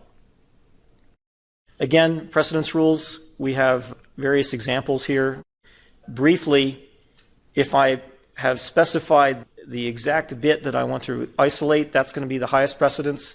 Specifying the port is less precedence. Specifying the instance for ports of which I want to isolate, that has a lower precedence. Specifying all of the inputs of a domain has even lower precedence, and specifying all the boundary ports of a domain is the lowest precedence. So here again you have precedence rules that allow you to control specified defaults and then override with specific items. Interface cell locations include self, parent, other, and fan-out. What does that mean? Well, if you look at this one, I can put isolation on the output of A, the output of domain PD2 here and put it in self. In other words, it's in domain PD2. Of course, isolation is about clamping of signal to a value when power is turned off. So if I put this isolation cell in the domain that's going to be turned off, I have to have backup power for it. Instead, I might do input isolation and be concerned about isolating the inputs to this domain when somebody else is turned off. Because when I need the inputs, I know I have power to this isolation cell. That means I can use a different powering strategy. Or I might put isolation for outputs of this cell outside of this domain in the parent domain. This is location parent. I can also put isolation in a lower domain. To do that, I would use location other, and it means on the other side of the lower boundary, and it also would cover this other side of the upper boundary. Here's where the boundary issues come in. You have to know where the boundaries are in order to know how to place cells. And finally, I can specify fan out to isolate some output of this domain that maybe goes up and around and eventually ends up in PD4 by saying -sync PD4 location fan out, or location fan out with PD3A0. And then there's also a diff supply only option, which sometimes allows you to remove isolation when it's not really necessary. It's going from one domain back to itself, or from one domain to another domain that has the same power or equivalent power, and therefore isolation isn't required. There are other parameters such as the clamp value. You've seen that, the control signals, and specifying the supply. I won't go into this again. There's also an important item to understand is that these strategies get executed in a certain order. We always execute the retention strategies first, and then any repeater strategies, followed by any isolation strategies, followed by level shifter strategies. The reason this is important is that every time you insert a cell, you potentially change the driver and receiver supplies of the nets involved at that location. And so, effectively, retention can affect repeater or isolation or level shifter application because it's changed the driver or receiver supplies of the nets involved. And similarly, once the repeaters are inserted, that can affect isolation or level shifting, which is downstream. So it's important to keep in mind this interpretation order of the strategies. And also this, the fact that the driver and receiver supplies can change can affect the source and sink filters, which are used to select ports and where the strategies are applied. The next little bit is about building out the supply network. I'm really going to fly through it. Supply ports and nets are used to represent the essential elements in the supply network. They're connected together to create the distribution of power. And they propagate state and voltage values. We represent the value of a supply net as a combination of a state and a voltage. You can think of the state as representing the current and the voltage representing the potential. Here's some examples. For example, we can have full on at 1.2 volts, partial on at 0.81 volts, or off. Those are examples of supply net values, which are what is propagated around using the supply network. Shreedhar mentioned that we talk about power switches in UPF. They're really supply switches because they can switch ground and power as well, NWL, PWL, etc. They're defined with an input supply port or multiple input supply ports, an output supply port, control ports, and control states. There's an algorithm for figuring out how the different states of the different inputs affect the output. I'm not going to go into it here, but you can read about that in the spec. Here's some examples very quickly. By the way, the spec has 5 or 6 different examples of different kinds of switches which are worth studying. This is a simple power switch that has one input and one output and one control. This is a 2-stage output that has one output, one input, and 2 controls, which allow you to turn it into a partial state on at first and then into a full on state. And you can see that in this case there's a single control port. In this case there's 2 control ports. Supply networks are typically built out this way. You build the primary supply ports with create supply port, create supply nets to propagate those ports, connect supply nets to those, connect those nets to the ports that they correspond to. You can create power switches with one or more input supplies. You can use connect supply net to connect the nets to those input ports of the supply switches. There's also another mechanism for making the connection that I'll skip here. You can create an output supply net, and this -resolved allows you to say, I'm going to have multiple inputs to this net, and then they'll be resolved together. It's like a wired function.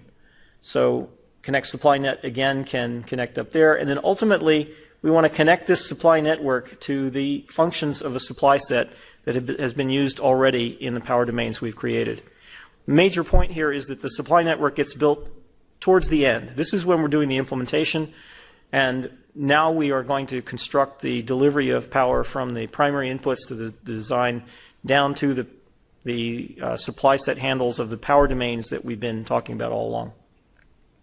The last point is that there's a semantics involved here with supply equivalence. We need to talk about whether supplies are the same or not. And we do that in many, many places in the spec.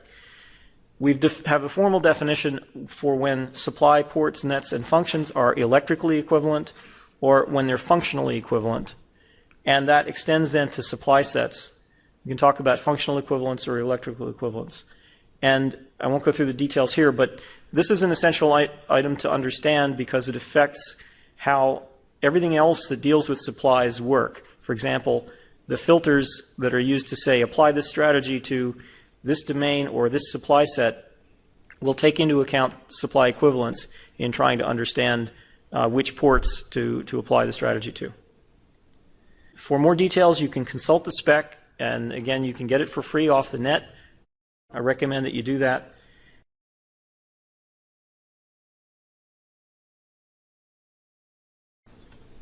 So we're going to look at hard IP modeling, and we'll look at different standards that also deal with modeling of IPs with respect to power.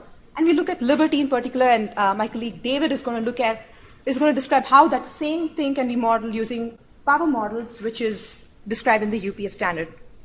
So before we talk about hard IPs or soft IPs, it's important to get some terminology in place.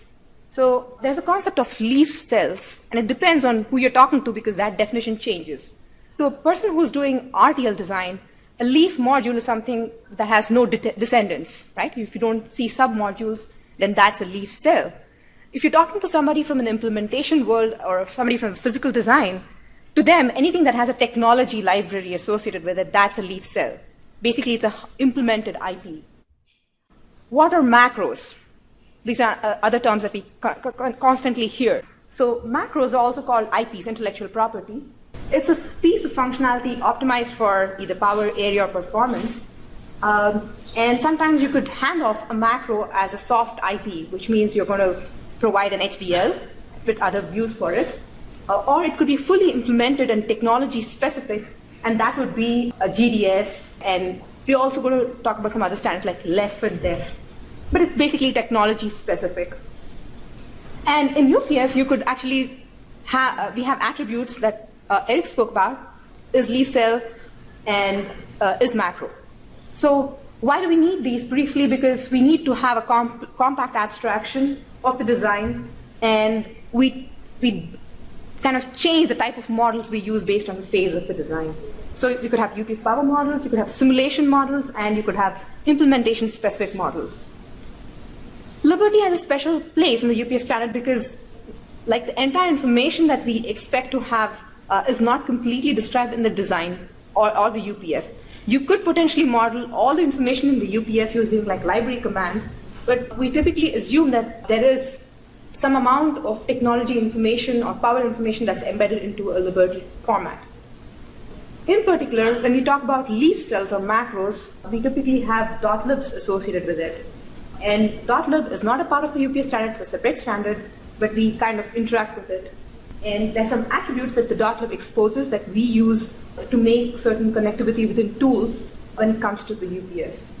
So the .lib can describe, besides timing and other information, power and power management cell attributes.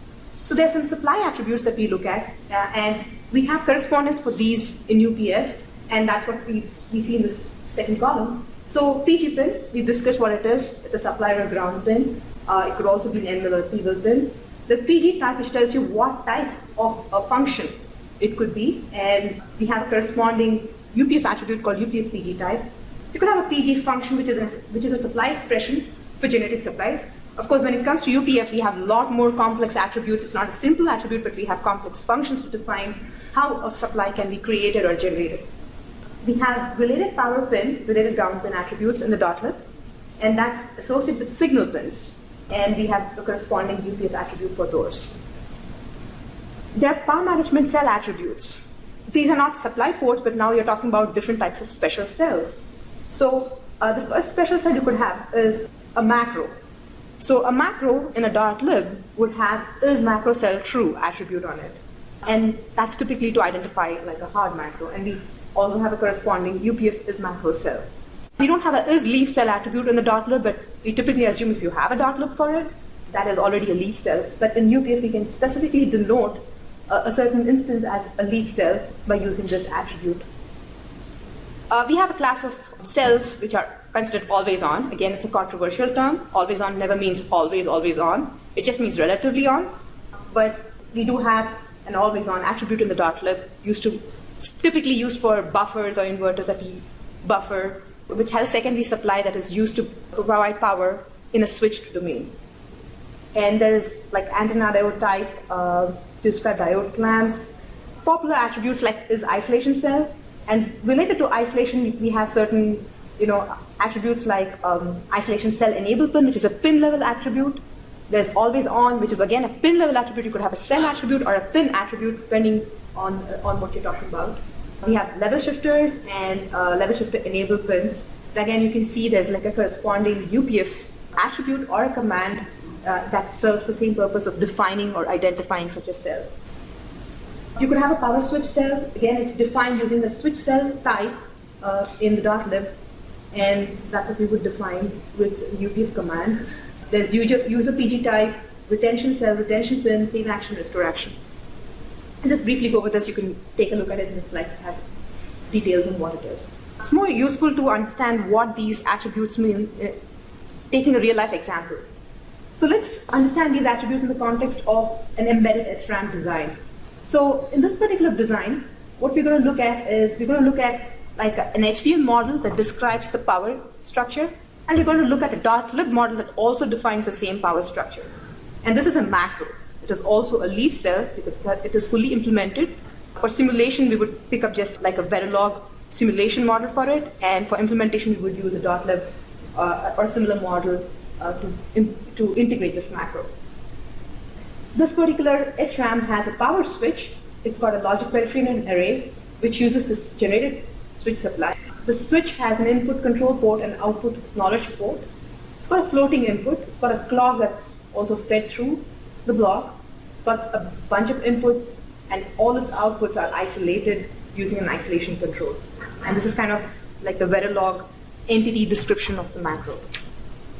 Now, in the same cell in a .lib would be described as follows. You would have the name of the cell, you would have the is macro cell construct true, and you would have the switch cell type. And because this is a fine-grained switch, in the sense you have a macro, and the macro has a built-in switch. So that's why it's denoted using a fine-grain attribute. The other attribute is called a coarse grain. So if you have distributed switches, or if you have standard cell switches that you would put to generate a switch supply in your block, that would have a coarse grain attribute, but this is going to be just a fine grain because it's built into a macro cell. Your primary input is VDD, which is a primary power. Its direction is input. So this corresponds to your Verilog model input VDD. You have a primary input called DSS, but this is of type PG again because it's a supply, and it's primary ground, direction input. So if you look at a HDL example, you would see input DSS. We have an internal supply here, that's VDD switch, because it's not exposed to the output of the macro. It's contained inside the macro, so its PG type is internal power because it's internally generated. The direction is internal, so it doesn't appear as an input or an output. So if I'd like to draw an HDL correspondence, I would probably treat it as a wire or a signal that's contained inside the block, does not have a port associated with it. The PG function basically tells how this voltage is generated.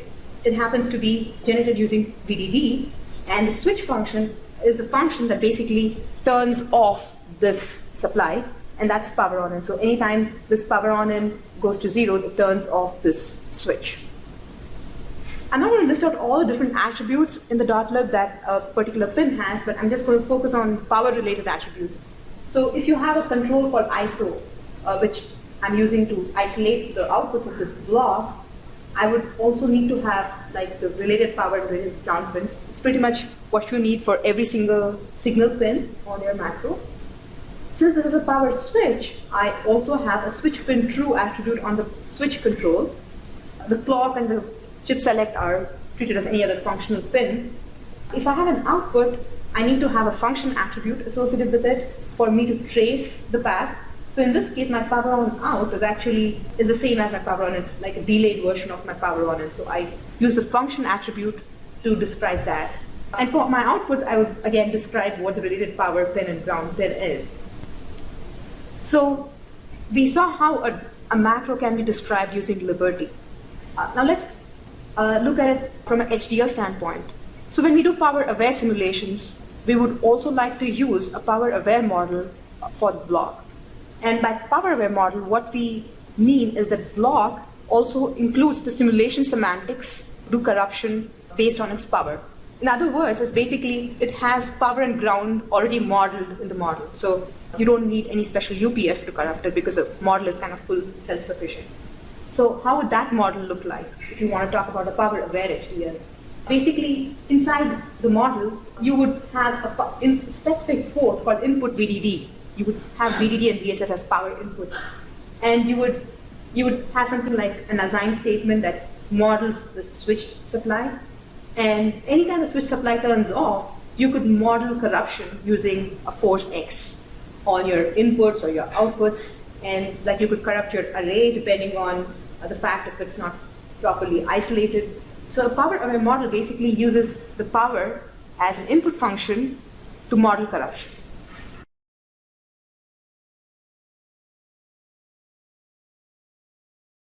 Sushma just basically gave an example circuit, a memory module described using Liberty. So in the first part of my presentation, I will use the same example and I will use something we call power model to describe the same example circuit.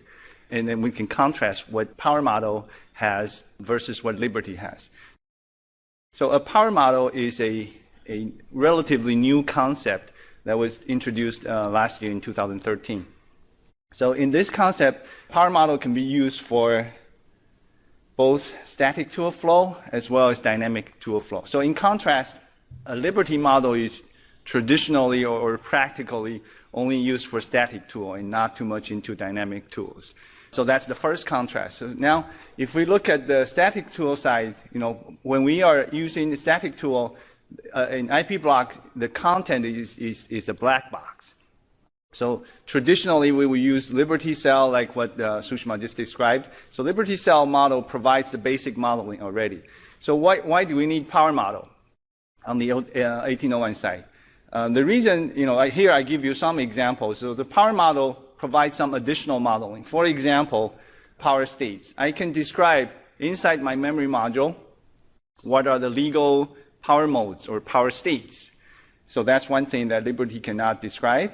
I can describe feed-through and floating ports that Erich mentioned earlier. I can also have a detailed isolation picture of the boundary ports. I'll give you more details there. And in terms of the dynamic side, in dynamic simulation, the block content is visible, and therefore you can do simulation. So in this regard, power model is very much similar to a block's design UPF. So there's not too much difference at the higher concept, but I will give you some examples of why power model provides a clear boundary. And this is an important thing, a clear boundary that prevents higher UPF constructs from coming down into this block. So I'll give you an example on that. So the commands for power model basically begin power model, end power model, and apply power model. And there are some detailed options that I won't go through. And there are certain commands that, well, it's very important to understand begin power model, in between begin power model and end power model, there's no new commands you need to learn. Everything in between is just regular UPF commands. So that's the basic idea of a power model, you can describe your power model using basic conventional UPF commands.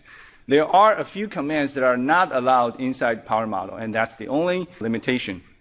Otherwise, a power model is just like your design UPF. You can describe many things in the power aspect using power model. I'll now go into the same example. I changed to a different color because I will be using color to indicate certain aspect of my presentation. So I want to first emphasize that for static tools, we only need to describe the boundary. So it's basically all the red part. Okay, this black part is a black box. You can't see what's inside here. So in the static flow, you only describe the boundary. The internal is a black box. It's very similar to a Liberty model. So there are certain possible checks that I have in mind, or you may have in mind. So for example, in this very design, like Sushma just mentioned, she isolated the outputs. So here is my isolation control. So the first kind of check that I always want to do is, do I always assert my ISO before I turn this guy off? So here's the block.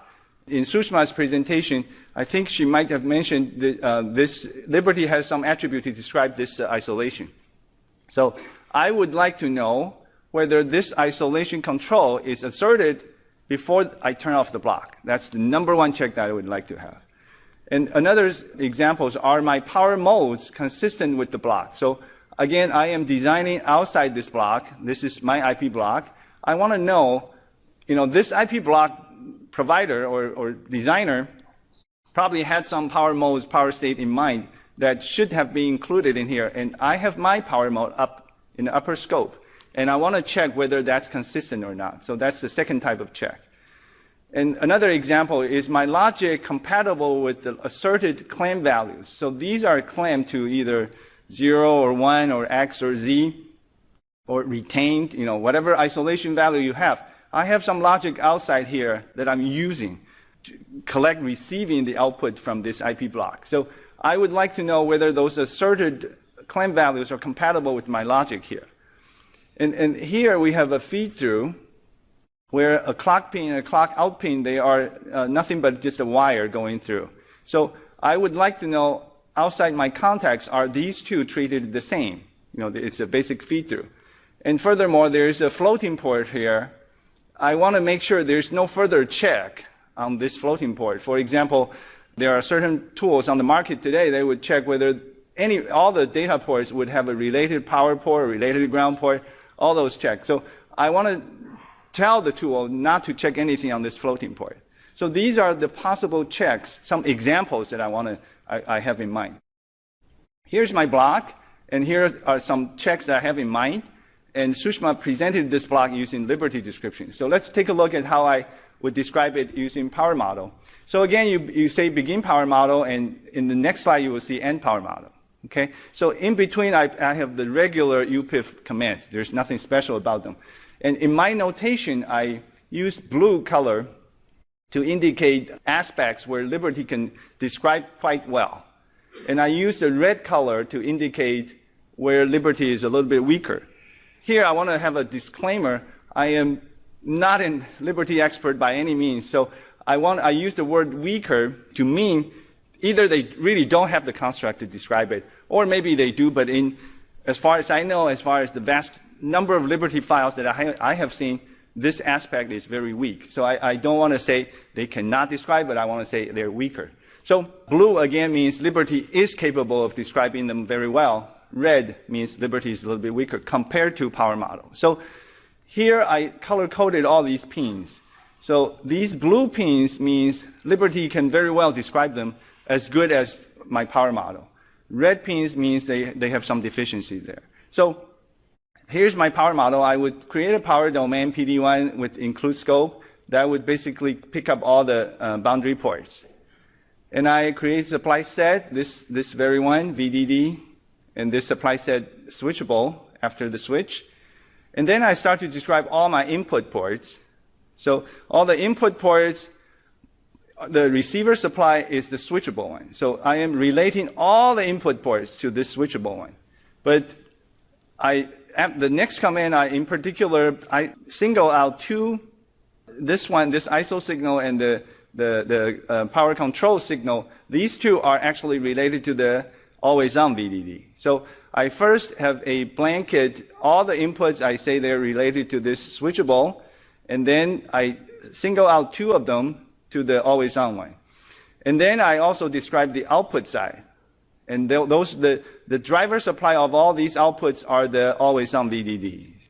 So I can describe all these, and all these are very well described in Liberty with related power port, related ground port. So all those are there. These are blue colors.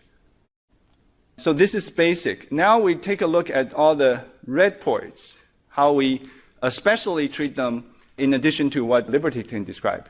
So here are the red ports. So first of all, I can say -unconnected. That's one simple attribute in UPF. Now we can describe this. And this is a little bit weaker on the Liberty side. And also I can say these two ports are, feed through. So these two are, equivalent in every sense. So I can describe that. And Liberty is a little bit weak on that. And I can also describe how all these cells are isolated. I can describe, the clamp value, the isolation signal. All these can be described using this command. And furthermore, probably the most important one, I can create a PST for this module, and I can describe all the legal modes or legal states that this memory block can achieve. So I can describe all these using power model, using basic UPF command. And these are relatively weaker on the Liberty side. If we really just do Liberty, this is what, in addition to Sushma's Liberty file, Sushma's presentation, if you go back and you can compare, she didn't have these pins description. So these have to be added somehow to describe. And I don't really know how to describe them in the sense of, I want to say floating has nothing. It's just a floating port. And I want to say clock out is feed through of a clock. I don't really know how to say it. So these are some additional things, additional to Sushma's slides that you need to add. And also on these output ports, in Sushma's presentation, she only described the related power pin and related ground pins. So now if I want to describe the isolation aspect, Liberty actually does have attribute. They have is isolated true, which is a good attribute. So this indicates all these are isolated. And relatively recently, they also added something called isolation enabled condition, ISO. So they can describe the isolation control pin. And this is very important, as I will now show you. So these are the possible checks that I mentioned earlier. The first question, do I always assert ISO before I turn this block off? Now this is possible with Liberty's isolation-enabled condition. So again, if I come back here, relatively some time ago, Liberty didn't have this attribute. In those days, you can only describe is isolated true. So I know these are isolated, but I don't know how they are isolated. And therefore, in those days, you would not have been able to do this check if you only use Liberty. So today, Liberty added this attribute. So this is a good movement on the Liberty side. So now it is possible with Liberty's attribute, this one. So also I want to check whether my power state or modes are consistent with my blocks. So Liberty doesn't have PST, doesn't have power state. So in this regard, Liberty, if you use Liberty flow, there's no way you can check the consistency or compatibility of what power mode you have on the up versus the power mode the IP designer was designing in. So this is probably not possible. And the third example is my logic compatible with the asserted claim values. So again, Liberty doesn't have the claim value on the isolation side. So if we go back to this example, if one day Liberty decided to add one more attribute here, how this is isolated, what kind of claim value it has, only then you can then do this kind of check. So the other examples that we have is, whether these are treated the same because Liberty doesn't have feed-through and because Liberty doesn't have unconnected, these would be very difficult to check. So here is a sample of checks that I would like to do, but if you use Liberty, you probably will end up with less check than if you use power model. So power model is a newer concept in 1801-2013 that facilitates this kind of check. So that was on the static side, and that's a contrast to Sushma's Liberty presentation. So now I want to switch gear to the dynamic part. So power model actually can be used for the dynamic side as well. Again, Liberty traditionally or practically cannot use for simulation. So power model in the 1801 side can do dynamic simulation as well, has a value in dynamic simulation as well. So I want to classify the simulation into two categories, power aware and power unaware. On the power aware side, the only thing you need is HDL alone. So that's the only thing you need. And that's what Sushma presented earlier, which I will review a little bit in the next slide. So this is often a hard macro. So you have a hard macro, and the IP provider usually would directly provide you with an HDL simulation model that is fully power aware. So all the corruptions, all the isolation, they're already built in. So that's the power aware type. In the power unaware type, this is basically HDL plus UPF. And this is often a soft macro kind of approach. So for example, an HDL block that goes through implementation and now is hardened. So it goes through a separate implementation. Now you come back with the top level integration. That block is a soft, quote, soft macro, and you would have HDL that is not power aware, and you also need the UPF to facilitate the power aspect. So in this regard, without the concept of power model, you basically, this is UPF, it's just like your regular design. So in any HDL design, you have HDL, you have UPF, you can do the dynamic simulation. The UPF power aspect would be annotated or inferred into your simulation. So there's no special thing on the surface that is different, but I will point out a few differences later on.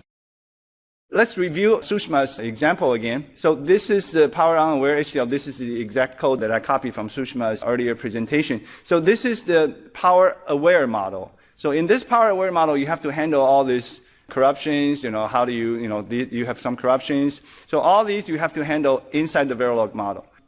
If you have a power unaware model, like your regular design, all you need is this red part. There are certain details that were abstracted out in Sushma's example. So I'm not adding those ones. So for example, always block, if write enable, I do write, or else I do read. All these details were abstracted out in Sushma's slide. So I want to maintain the same level of abstraction, and therefore I don't add any more code. So if this is the level of abstraction that we're talking about, then only the red part is needed. So you have a very simple Verilog, and all the power-related aspect is moved to the UPF side. So this is a power unaware HDL. So a power model is very similar to your blocks design UPF, like I said. There's no real difference in conceptually now, except there is a clear boundary that prevents higher scope UPF constructs from coming down into the block. And this is a commonly seen mistake that I believe many designers are not aware of. So for example, this is my whole design. I have some top level block, and I do my full chip simulation in RTL. So before you start to do any implementation, you want to make sure your RTL is correct. So you do a full circuit simulation with the UPF and HDL inside, and you have some top level constructs, and you do the full chip simulation. And you're satisfied with that RTL behavior. You sign off on that. Then usually what happens is you pick up a block and you say, this block goes to implementation alone. So independently, this block or many other blocks would go through synthesis and place in route. In that flow, what synthesis tool or place in route tool sees, this is the top. This block is the whole world. And therefore, for example, if I have two supply ports, in that implementation flow, they are treated differently. They're just independent supplies. So if I have an isolation strategy that inside this block that says diff supply only, these two are different. And therefore, I would insert an isolation or do whatever I need to do. But earlier, when you do the simulation, you actually, outside the block, you shorted these two supplies. So for this IP block was designed, for example, to be capable of handling these two differently. But in your configuration, you shorted them. You don't need them to be different, and therefore you shorted them. to fit your configuration. In that regard, your simulation is viewing these two as equivalent, but your implementation tool is seeing them differently. So your simulation result may not match your implementation result. And it would take a much longer time until the end when the feedback comes back and you realize there's a discrepancy. So the power model concept can be used here very well because it provides a clear boundary to say to the semantic of this implementation person or the simulation person to say these two are going to be implemented separately. So if I begin power model on this guy and end power model, that means this is going to be separately implemented. So you don't want to treat these two as the same. Okay, so, and there are some other examples like this that may illustrate the benefit of power model for dynamic tools as well. So in summary, on the power model side, power model is very simple. It's regular UPF, and it conceptually only indicates this block is already done separately. So that's the top level concept that if you can grasp that's good enough for today. These are the same details that I described earlier. There's nothing special here. The second part of my presentation, which I will go through much faster, is the power management cell commands. So 1801-2003 introduced some power management commands, like, for example, these ones. And this is an alternative to modeling the low power management cells using Liberty. So I will skip this. You have a way to describe state retention cells with all these constructs. There's the relationship to Liberty. Sushma covered some examples earlier, but the details you can read Annex H in the LRM that you can download. The reason why we want to have all these defined commands as opposed to only Liberty is because now 18.1 doesn't have to wait for Liberty if there's a special need. So for example, here's one example, isolation with 2 control pins. Usually, isolation has 1 control pin, but if you have 2, there are some users that we have encountered that have 2. Then now suddenly, in 1801, we have a aux-enabled construct that we can describe. And probably Liberty is weaker in this aspect. I'm not 100% sure. Another example is multi-bit isolation cell. So if I have one control that controls multi-bit, we have a construct called -pin groups that can describe multi-bit in one cell. So that's another example. These cell definition commands works very well with the strategy side. I don't want to go into the details here. As a summary of the Liberty cell command, it basically models commonly used power management cells. It's the compact form to specify common attributes of many cells in a single command. It's an alternative modeling in addition to Liberty. And there's also direct mapping with the corresponding strategy side. So these are the high-level summary of what is new in the power management cell side.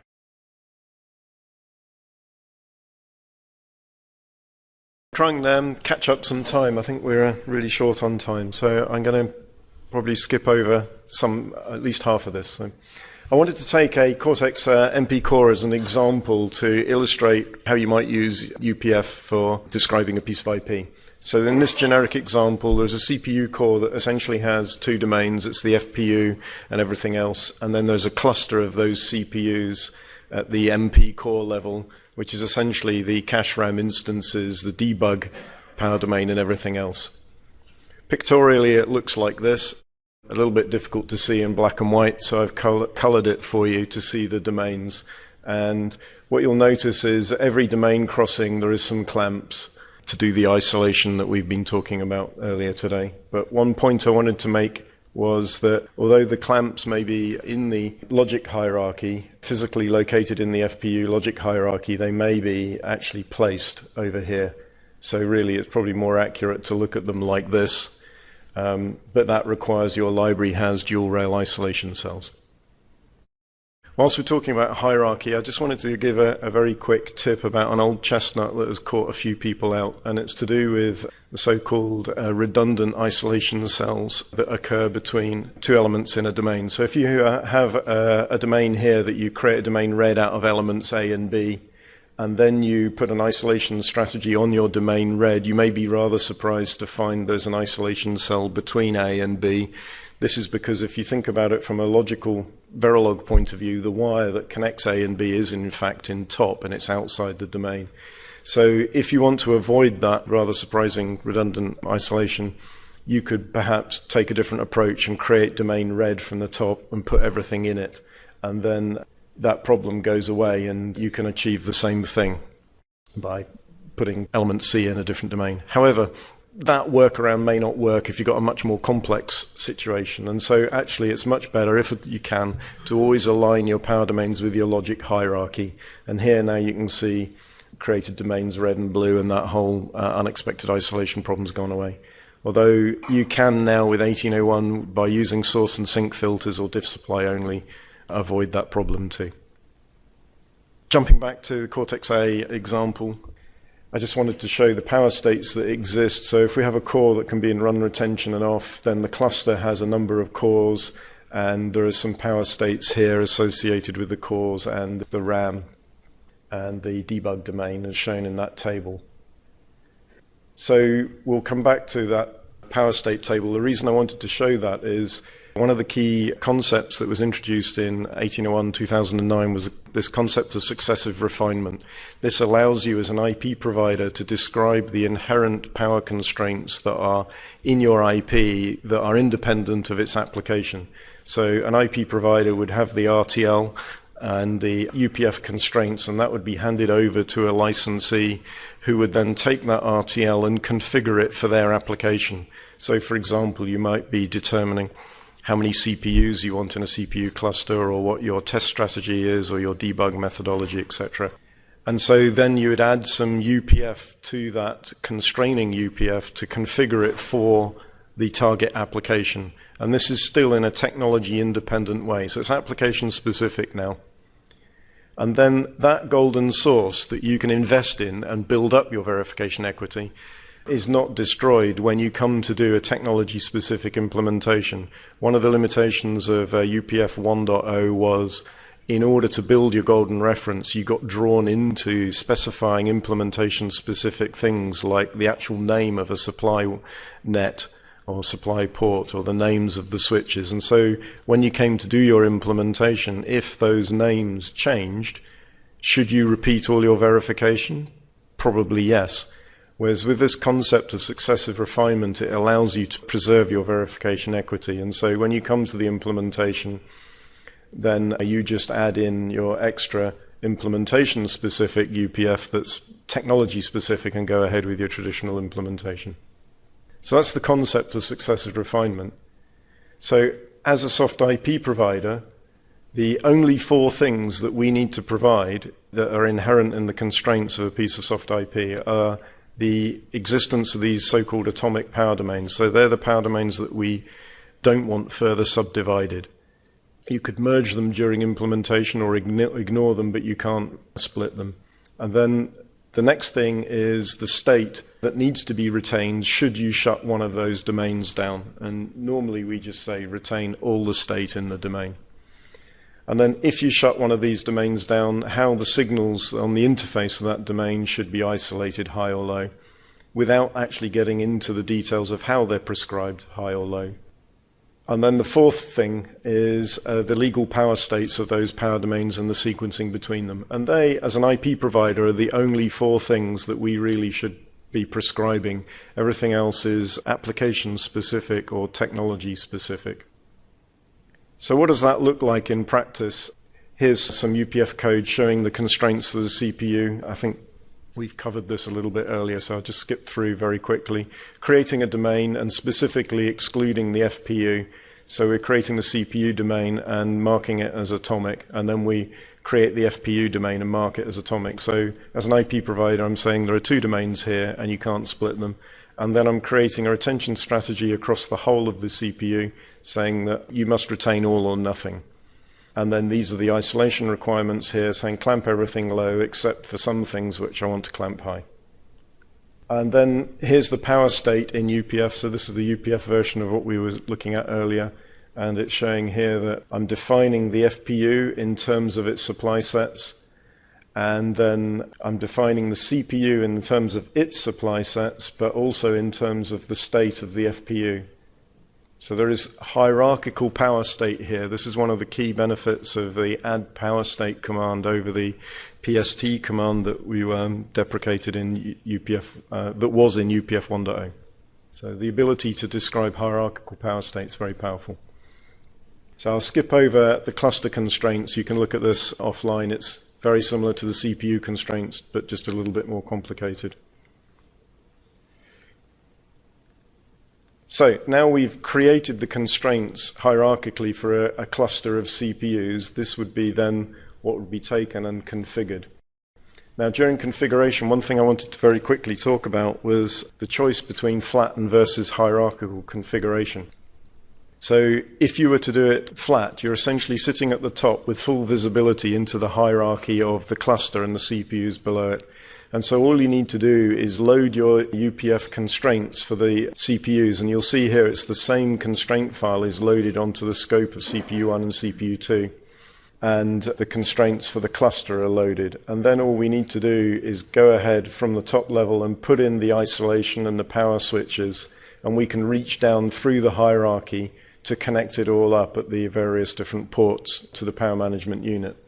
Now that's all very convenient and straightforward, but often for concurrent engineering reasons where you want to be doing the implementation of a CPU at the same time as maybe the cluster, you probably want to take a block hierarchical approach to the implementation, so you need to do it from the bottom up. And this is where it becomes a little bit more complicated. So the IP needs to be configured out of context. You take each CPU, and that you have to create the logic ports on the boundary of the CPU that are going to control the switches and the isolation. And then you need to load that configured IP into a context of the cluster, create the ports on the boundary of that cluster, connect those up, and finally you get to the top level and connect it up to the power management unit. So that's from the bottom up hierarchically as from the top down. You can see it's a little bit more complicated, but still can be done. So in terms of the configuration, I want to compose the two domains together, the CPU and the FPU. So although in the constraints there were these two domains, during my implementation I don't actually care to have two domains. So I'm going to create one single domain, my CPU, and put them together using create composite domain. So then we're going to update the supply state with the supply expressions and update the power domain state with the logic expressions. And then the same for the configuration at the cluster level. So now we have a fully configured golden reference that is technology independent. And this is going to be invariant for whatever technology you target in your implementation. That's the reference against which it's checked. And so I would then go back to now do the CPU implementation, which is technology specific. Here I'm going to be creating some power nets and update the abstract supply set handle, the dot primary supply set handle that Erich was talking about earlier, with specific power net names, VDD, CPU, and VSS, and so on. And then I'm going to use these commands here, use interface cell that was talked about earlier, to give technology specific interface cells and a technology specific switch to fulfill the power state. I'll skip over this. It's much the same thing at the next level up, the cluster implementation.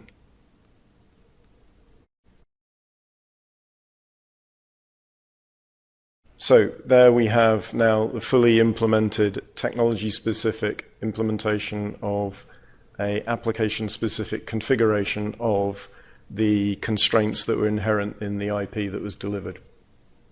So now we have this hardened macro. As we hand it up to the next level that David was saying, there's no need to re-verify the low-power implementation. All we need to do is just verify its low-power integration into the SoC. And in order to do that, you need a power-aware simulation model that's going to do all the corruption retention behaviors and some assertion checks to make sure that you're sequencing the power controls correctly. And you probably need a Liberty model with the power and ground syntax, or a UPF description with begin power model, end power model. This is what it might look like. I won't go through the details as David went through that in some detail, but alternatively, you can just hand over the original RTL plus UPF to model the hard macro if you don't mind revealing the inner details of how it was built.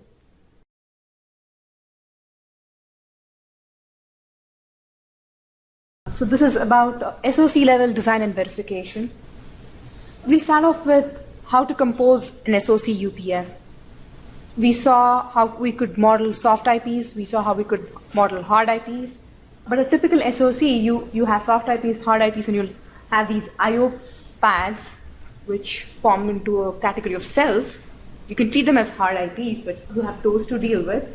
And you could also have these analog mixed signal macros, which would also fall under a hard IP category. And the main problem that you would face on an SoC is that the number of supply states and power supplies would just explode because now you're looking at the full chip. And just the size of the UPF file could be very overwhelming. And the number of strategies you have and what to check for, the scope of your verification could be very hard to define. So one thing that we could do, at least to manage the readability and size of your top-level UPF, is to modularize it, just like how you would do with HDL. So when we want to design HDL, we kind of split things into functional logical blocks, into modules, and create these port maps. Very similarly, you would like to have your UPF written out for different modules, and you would load them in your top-level UPF. And here we have an example of how you could suppress loading the UPF of a hard block because you have some other model for it. For example, in implementation, if you have a hard IP, you don't want to read the UPF of the hard IP, you might want to read the .lib of the hard IP. In that case, you could use an environment variable to kind of suppress loading the full UPF of the hard block. The rest of the commands look very similar, except that instead of writing out and spelling out everything in a single file and making that file very long, I could modularize it and put it into different files and just use a source command, which basically does the job of concatenation of files, just improves the readability of the file. The most important aspect is to make sure that you've not missed out any top-level supply. So you've got to make sure that you've covered all your I/O supplies, which could be lots. In this particular example, I'm just looking at one always-on supply, but you could have several always-on supplies.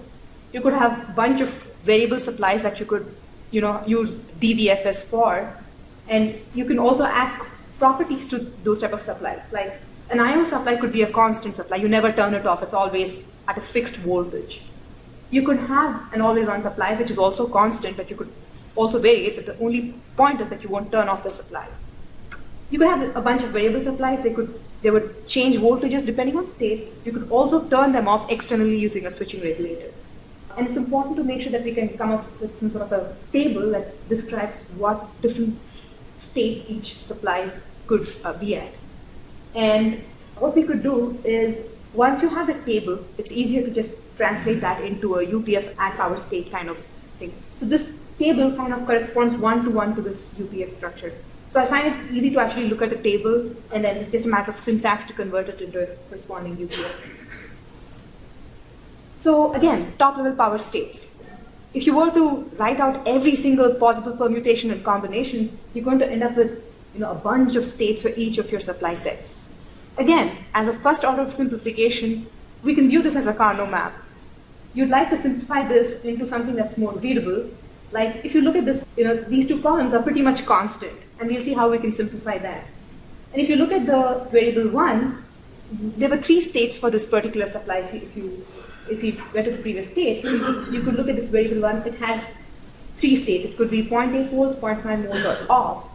So in this particular state where it is actually equal to norm, I could write it as not off, because this particular supply can either be norm or turbo. So I can kind of collapse the number of rows on this table by creating these logical expressions. So step number 1, write out all the possible states that you can think of. Step number 2, try to compress the number of rows that you have in your power state table. Once you have something that's more logically readable, we would then take the states and just translate that into a UPF.